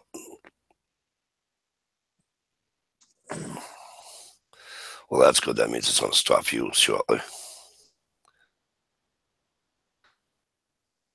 Right. What? I said that means it'll stop for you shortly. I hope. But they said something about rain tomorrow, so I don't know. We'll see. Yeah, I I'll think wake up, it's raining, I'm going right back to bed. I think I'm getting, hang on. I'm really not happy about it, but Apparently up in Maine, I was talking to one of my customers, and they've had there was such a drought this year for rain that people's wells are drying up. Wow, bummer. Yep. All right, that's Drake. All right, so Saturday, partly sunny, 47 high, low 45. Sunday, we're supposed to get your rain. Thanks, asshole. Yeah, I was going to say, we're going to be hit about 3 o'clock, another 3 hours. We're supposed to start with quite a downpour. So they're talking quite a bit of rain. That system's going to move north of us, though. So, Yeah, Steve loves giving me his fucking weather. I don't know why. He just does. I don't mind the rain, but just not when I'm hunting and trying to video. The only thing I like doing in the rain is fishing. You know, one thing I really love doing, you know, those real light kind of misty rains. It's almost not raining, but the leaves are all wet and stuff. Yep. I have the best luck squirrel hunting when it's like that. It seems like the squirrels love it.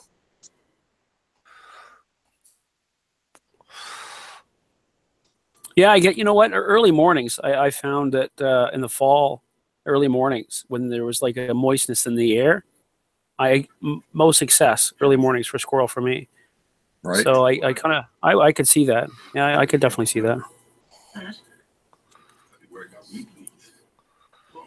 Yeah, Jeff X, that thing will take your arm right off if you don't have that thing in your fucking locked securely against your friggin' shoulder.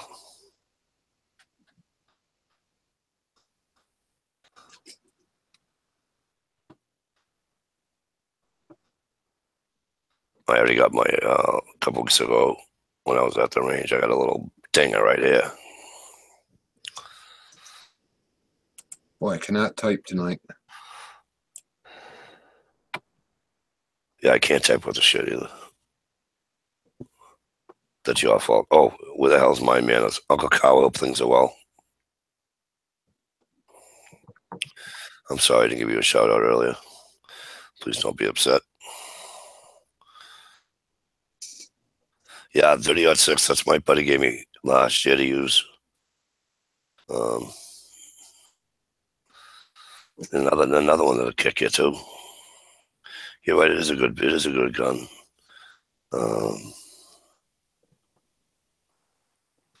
I know guys that just won't get away from the 30-30s though. They just swear by them.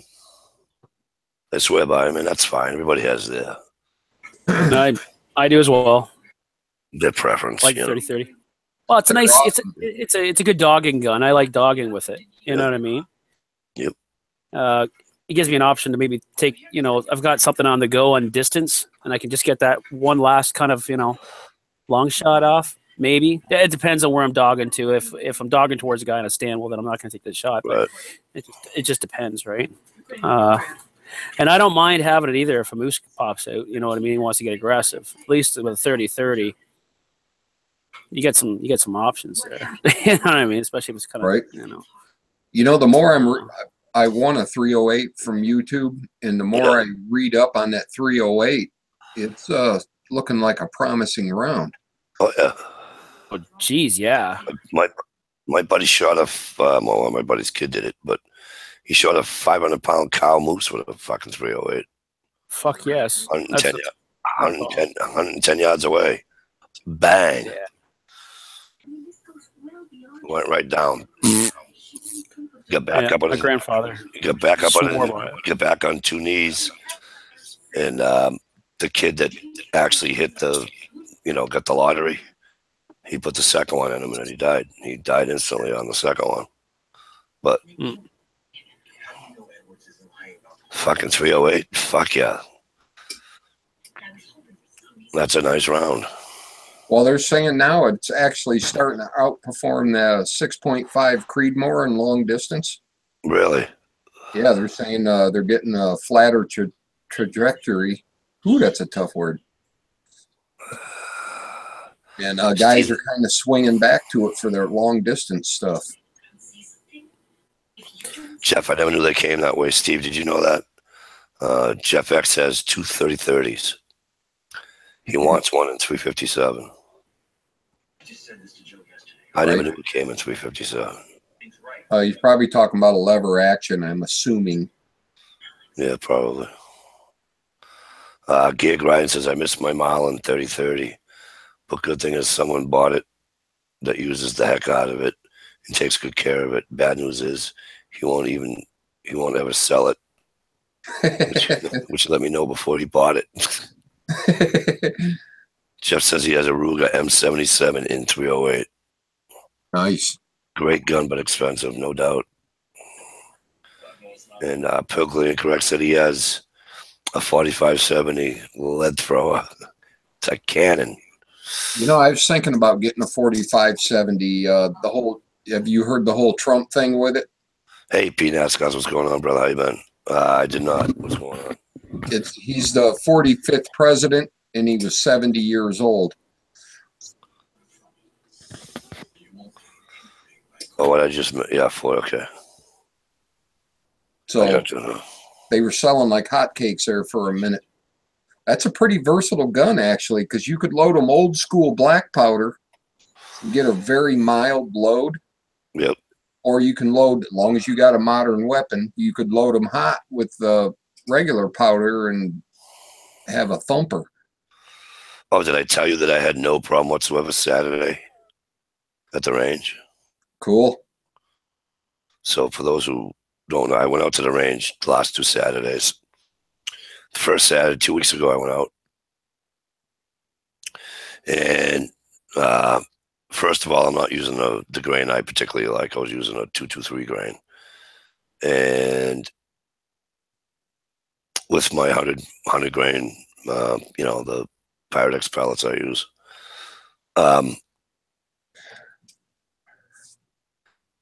I'm all over the map. So I did like a little, nothing fancy, but a little, a very small cleaning job to it. And then it's still all over now I shot 50 yards, right? And the last 2 shots I took with that gun, I shot 50 yards. It didn't hit the target. Okay. Right. So my buddy says, let's get the hell out of here. But the one shot at 270 grain I shot, I came within 2 inches of the center. So I try to tell my buddy that I need the heavier grain, or this gun likes the heavier grain, whatever the hell it is. It likes the 270 grain. Right. Every gun Last Saturday. My favorite. Right. Well, last Saturday, he cleaned the shit out of all of them. And we get there. Of course, I'm in a rush. I gotta go pick up my daughter at dance. But anyway, I took 4 shots at 50 yards. My first 2 shots were an inch above center, side by side. I mean, just almost used on the second shot, almost used the right hand side of the first shot. So that's dead balls at a fucking 100 yards. Right on. My third shot, I said to my buddy, I said, you know what? I'm going to try to make a nose out of this. He goes, will you stop playing around? I said, oh, no, I got to make a nose, He says, no, he's just, come on, just shoot. I said, all right. So I just have a regular scope. I don't have the, scope that has the, forgive my ignorance, by the way, because I always forget the name of it. But, the scopes with the range and stuff. Yes. It has like the range it has, so it has like 5 little circles on it, right? I don't have all that bullshit. I got crosshairs. That's it. And so now I'm trying to, bring it to where, anywho, I hit center.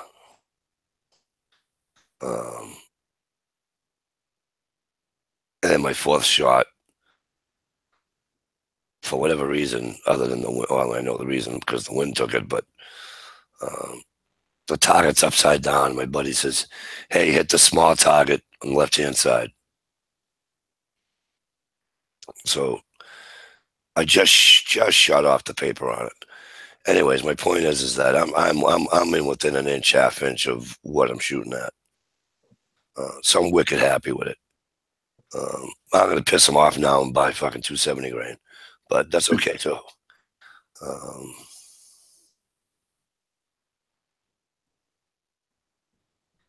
Jeff said he sold a 10 gauge. Really? I have a 10 gauge.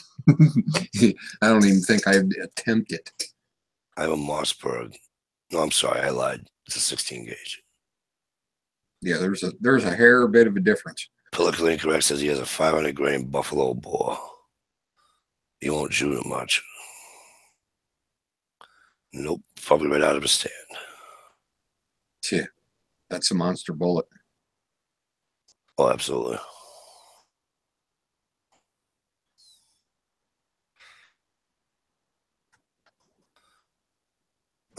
Gear, what did you just say? Oh, I missed it again, Gear. Hang on.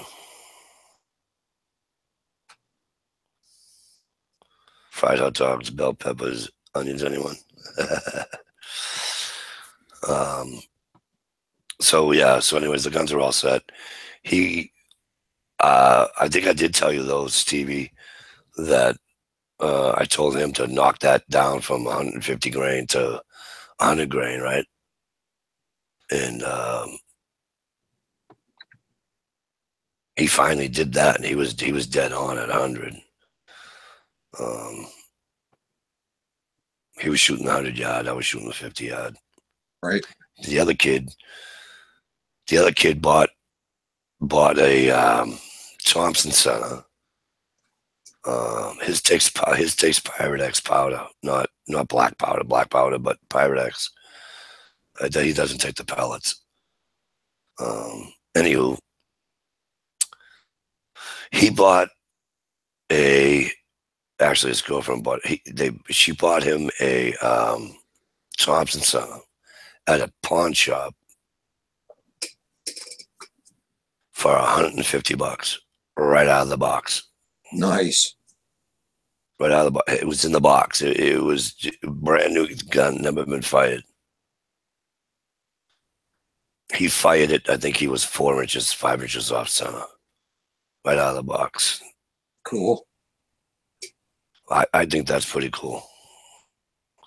He did his adjustments, and then he's all set now too. So, wow, I'm impressed.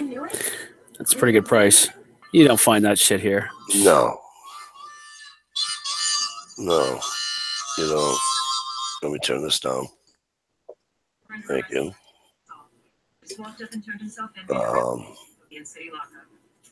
Yeah, you're not gonna. He shouldn't have found that price here. I mean, that's a steal. I mean, privately, there was a guy I ran into at a garage sale, and he's like, I got some guns for sale too. And it's like, I don't hunt. I haven't hunted for like 7 years. I'm like, he was ridiculous prices that were low. I wish I would have had the money just to say, yeah, I'll do it. Because you just don't find those deals. Right. Oh. Yeah, I like my Thompson Center politically incorrect. I love it. I absolutely love it. Jeff says, Mike, tell your buddy when you go to Maine, you want the 44 meg. He can take the 357. No, I'm good. I'll take the 357.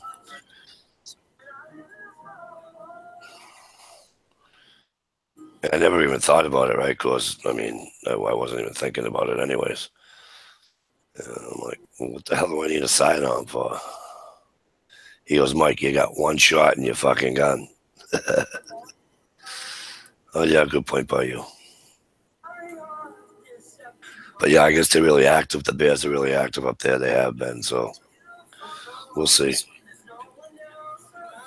Maybe if I have the money, I'll go buy a friggin' late season tag. We always had one in the party, right? Always had a bear tag with us because, if I took the bear, and John has the tag, that still worked out just fine.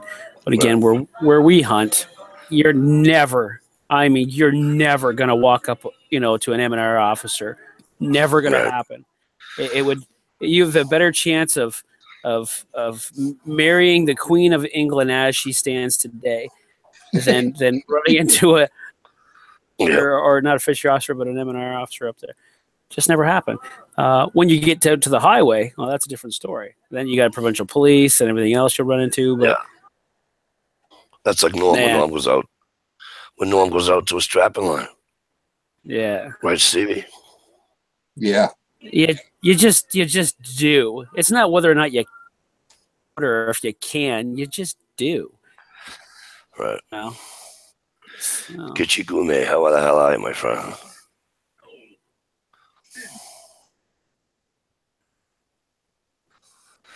Yeah, 357's a nice round. I like it. Yeah. I have no problem liking the 357.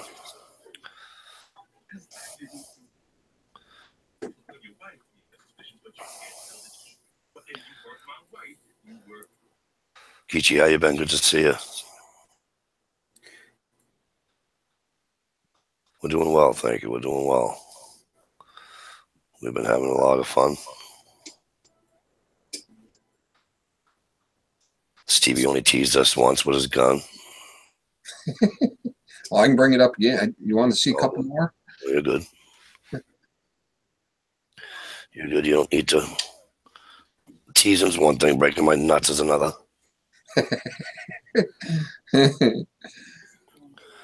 Which, for whatever reason, you love to do. Hey, not as much as Stump. Yeah, no, Stump really likes to do it. Georgie, how the hell are you, brother? Good to see you. But yeah, so I'm looking forward to it. Hopefully you guys will be able to see a video of me dragging deer out of the woods.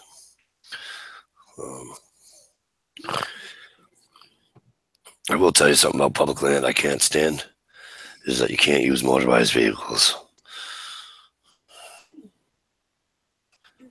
So my buddy keeps telling me, you keep going 3 miles off trail. We'll be quartering that son of a bitch. He says, I ain't dragging the fucker out that far. My first deer, we must have friggin' dragged 1.25 miles. And that son of a bitch only weighed 130. I like being able to keep the pelt if I can, right? And if I can keep the pelt whole, I prefer that.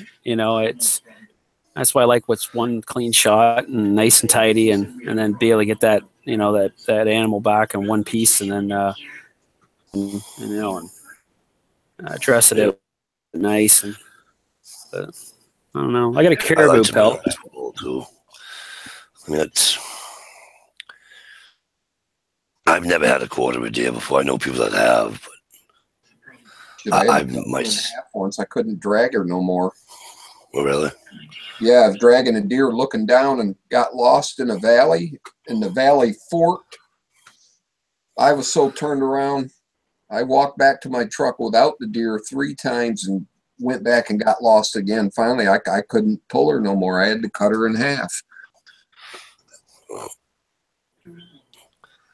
I'll tell you what, though, what I kind of like is the ingenuity of a lot of people that I see, whether it's in Mass or Maine. And that's, I see one guy, he actually took 3 pieces of birch, probably, I don't know, 1.5 inch round, maybe 2 inches round. Got 2 wheels, with a little axle, probably from a friggin' two-wheeler or something, you know, at work, you know. And made himself a little cot. And he says, this is what I use. This is how I take it out. I'll tell you what, the best money I ever spent on hunting gear was buying my little two-wheeled cart. I think it's funny. I think it's the things that people use. You know.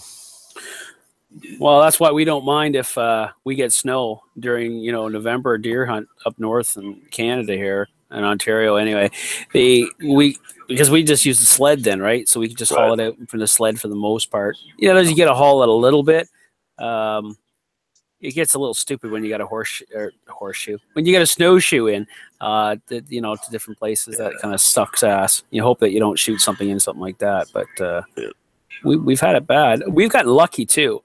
We set up a guy on a stand, and we had doggers pushing. There's 4 of us to the north that were pushing south, and wind was right, everything was great. We had him up at the beaver dam, and so he basically nailed it right on the beaver dam. It really was a great place to do it because it was an easy haul right off the top of the beaver dam. There was a bit of snow right back up to one of basically our main trail, and just, you know, hauled out. We did that almost once every year.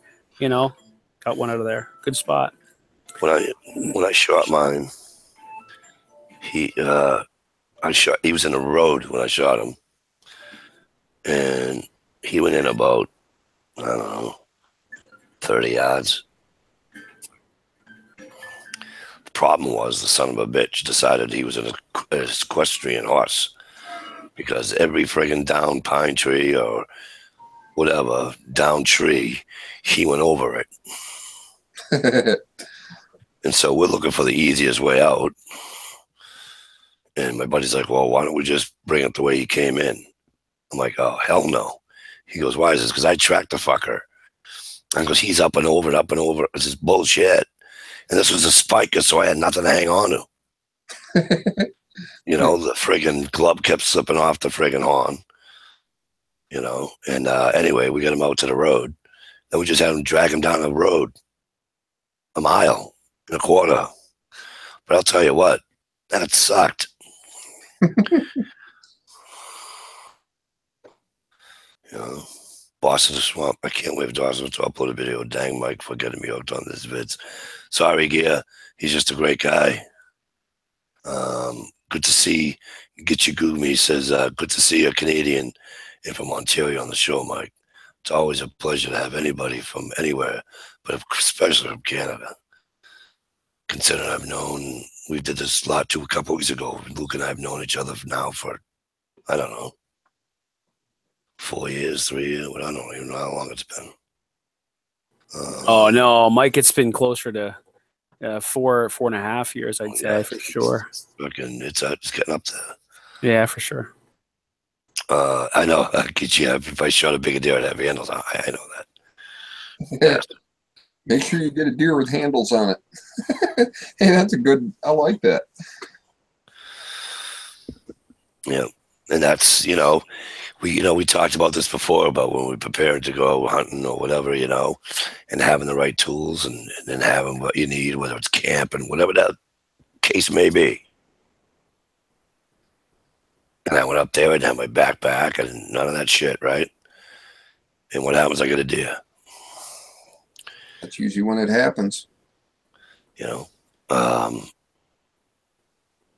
my backpack, I got strap. I got a little 1-inch nylon strap I got out of a company that said, yeah, you can take this, and it's long.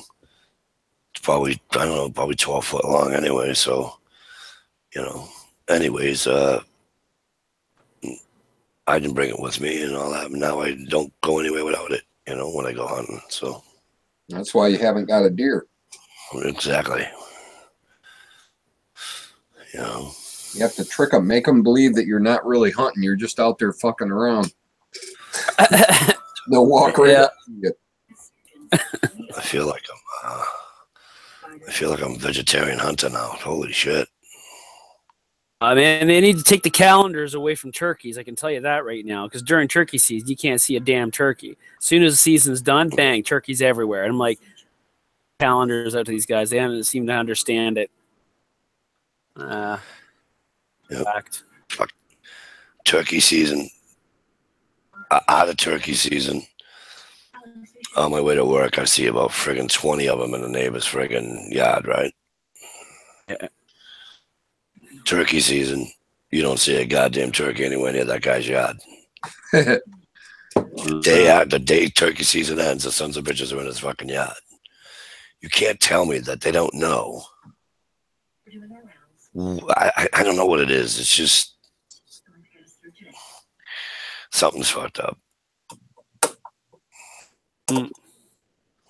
Yeah, no way, Jeff. Good luck with that one. I was told to do something similar, but I'm like, get the fuck out of here. My buddy actually wanted me to stick my hand down his throat, and I'm like, fuck you. He said it'd be a lot easier. I'm like, fuck you, grab an end and we'll be fine. You know.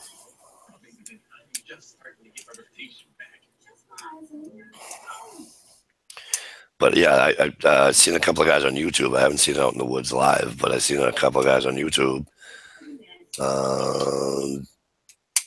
They made things out of saplings or whatever, and just lashed, 3 or 4 pieces or whatever together. Laid the deer on that, and they dragged it out that way. They took their hatchet and made like so at the bottom of the sapling, it wasn't. It's almost like a sled, almost. It was at an angle. It wasn't round. And, no, that's right. You can carry people out that way as well. Doing it. I see that on a YouTube video. Yeah. I just think it's kind of cool how people come up. You know what I mean? I think it's kind of cool. But to me, unless you have power, you ain't getting a moose out of the fucking woods. No, you're quartering that shit up. Or if you got an Argo, some kind of, Right. Again, you guys are saying no motorized vehicles, so that's kind of shitty. Where we are, we have the option to at least to get an Argo in, which is a 6 or an 8-wheeled Right. all-terrain vehicle, swamp buggy essentially. So we've always had that option for deer and for the. And we also have boats too that get across the lakes. Funny story, we actually shot a big buck, and where he was on the side of this lake that we go across to access from the hunting camp and to our area that we want to hunt. And we radioed down to this guy, Walter, who was in our hunting camp, 13 people. And I said, Walter, he's hit the water. I got a buck. He just headed southeast. He's hit the lake. And he goes, I see him coming across. And so my dad got on the radio and he's like, don't touch the animal if you can't confirm he's shot. If he's not shot, don't touch him. Right. So basically he was shot. So he just kept the speedboat basically alongside of it until it's give up. And he basically lassoed the antlers and then just held them up and then pulled them back in. But, so yeah, there you go. Funny story there. Yeah, Geechee, I sign up every year for the Maine moose hunt. I haven't got picked yet, but I do it every year. That'd just be, wow, I wouldn't even be able to explain what that would be like, being able to shoot a moose. Actually, you shouldn't even say that. Being able to have the opportunity to go shoot a moose. It's exhilarating. It must be just. And the meat is so good. Oh my God, the meat is awesome. Oh, it's wicked. I'll tell you what's not wicked though. When I was 16, I came up against it had to have been close to 1,600-pound bull moose, and it came out of nowhere. You just see the cedar trees going boom, boom, boom, boom, and it just whoosh, like oh my God! And all I got is a 22, a 20 gauge over and under, and the Savage model. It was just a combination thing I had back when I was young, and that was all I had. And I just stepped behind this great big birch tree, and I just stood there. And I'm like, oh my God, he was so big. Smell him. And that's how close he was. So, I mean, without the and I just thought, just right with this gun, I could just piss him off. I mean, that tree's not going to be a matter. But he eventually, after it seemed like forever, he just pissed off. He went the other way, and he just started trotting, and he never stopped trotting. He just Would you catch him in the rut? I guess, yeah. It was September.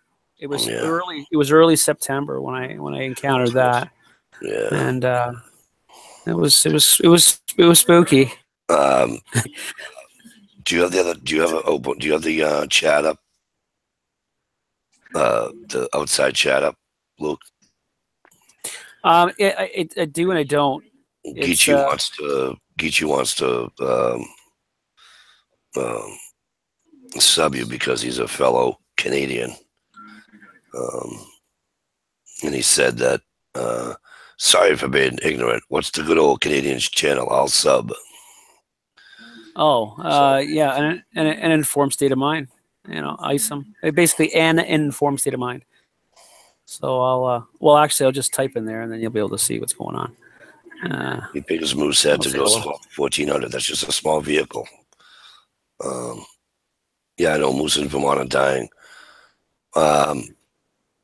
The moose in New Hampshire are dying too, but those dumbasses, they gave out 70 permits last year. I don't know what they gave out this year in New Hampshire. I think it's more than the ticks, Jeff, because I'm sorry. There's no difference between a New Hampshire moose and a Western Maine moose because they always cross lines. You know that. It's more than that. It's more than that. It's loggers, wiping them out, not saying nothing. It's a lot of I know the ticks are really, really bad. I know they are. But it's with the tick problem, is there a disease they get from the ticks, or do the ticks literally bleed a moose out? Because that seems astronomical to me. Well, the only disease I've ever seen, and I do, by the way, before I answer your question, Steve, Jeff, I do like Vermont's deer law, though, that it must be a 4 points or better. I think that's awesome. The only disease I know that the moose get, actually deer get it too, but I haven't seen a deer ever get it, just moose. And not that I've seen it in person. It was on a couple of TV shows. They get this parasite. Yeah, and it actually eats their head. Yeah. And they'll just travel around in circles. Yeah, they actually catch it from the deer.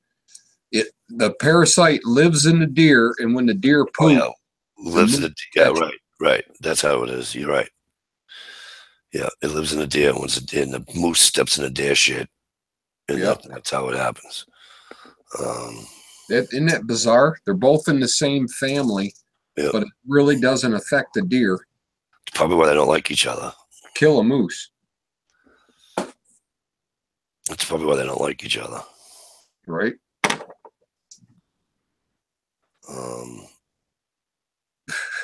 You hit the wrong button trying to type.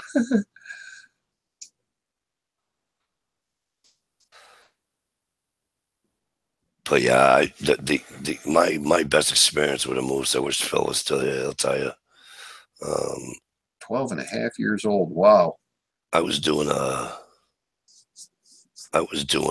delivery up in New Hampshire, and I pulled over, and I said, "Geez, I wonder how." I says that water's gonna be nice and cold and clean, and so I decided I'm gonna have a cup of water, and I brought a cup with me from the truck, and I'm sitting there, and I'm like, "That fucking water's just beautiful."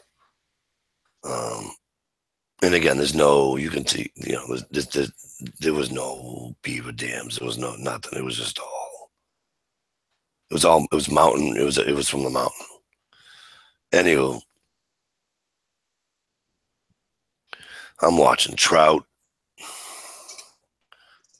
I just happened to look up. So The river's probably, I don't know,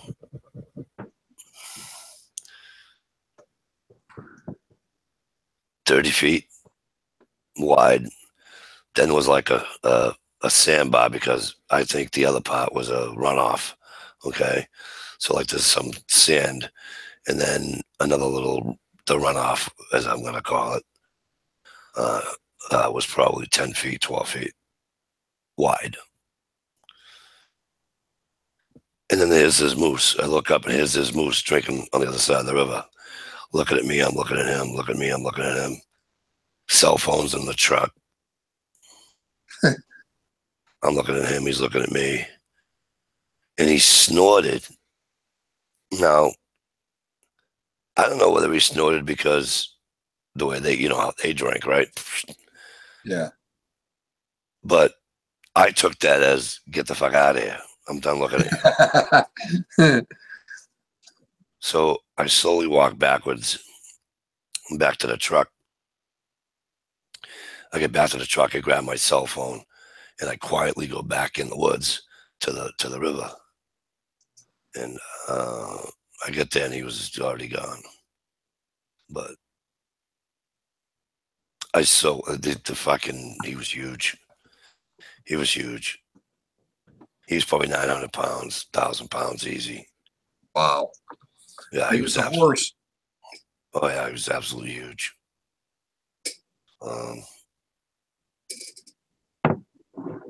But yeah, nothing to fuck with. No.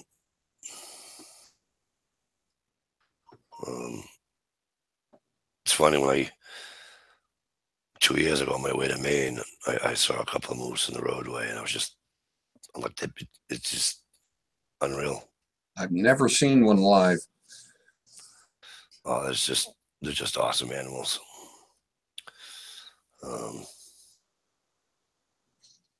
Yeah, they're just awesome to look at. I guess in Maine, I don't know how the other states do it, but well, the other states that have them. Well, they have them here in the UP. I guess in Maine, if you shoot a deer and you don't have a license, it's automatic. Don't matter if you're the president's kid, it don't matter who you are. It's an automatic 3 days in jail. Wow. And I think it's either $1,000 or $5,000 fine, one or the other. Oof. And don't even bother because you're not going to get a hunting license for like 5 years. Right. So, I don't know about the mandatory jail time, but the rest of it's the same here. I know it's a real stiff fine. Yeah. They made one kid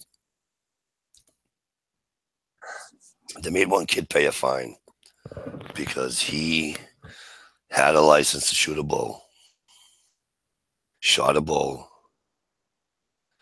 The round went through and through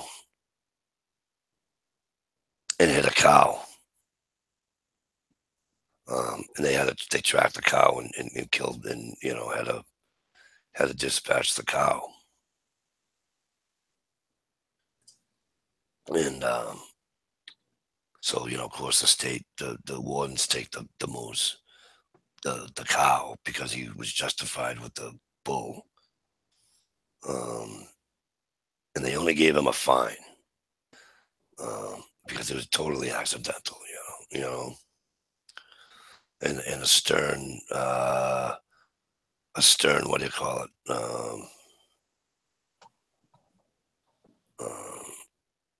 Spanking? Yeah, like a slap on the wrist. like you should know better than to do that if you're not Right. clear shot at it. All right. See if you got those moves from.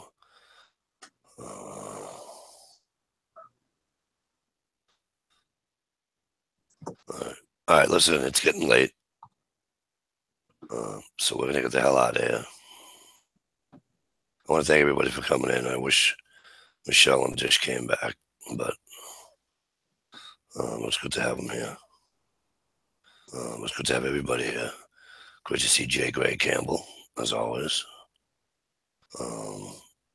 Jack, obviously, stopping in. My good friend, that's my southern brother, the Fat Man. Mr. Piccoli, correct. Gig Rhino, as always. You guys just make it so much fun having these. So thanks, everybody, for coming in. And we will see everybody next week.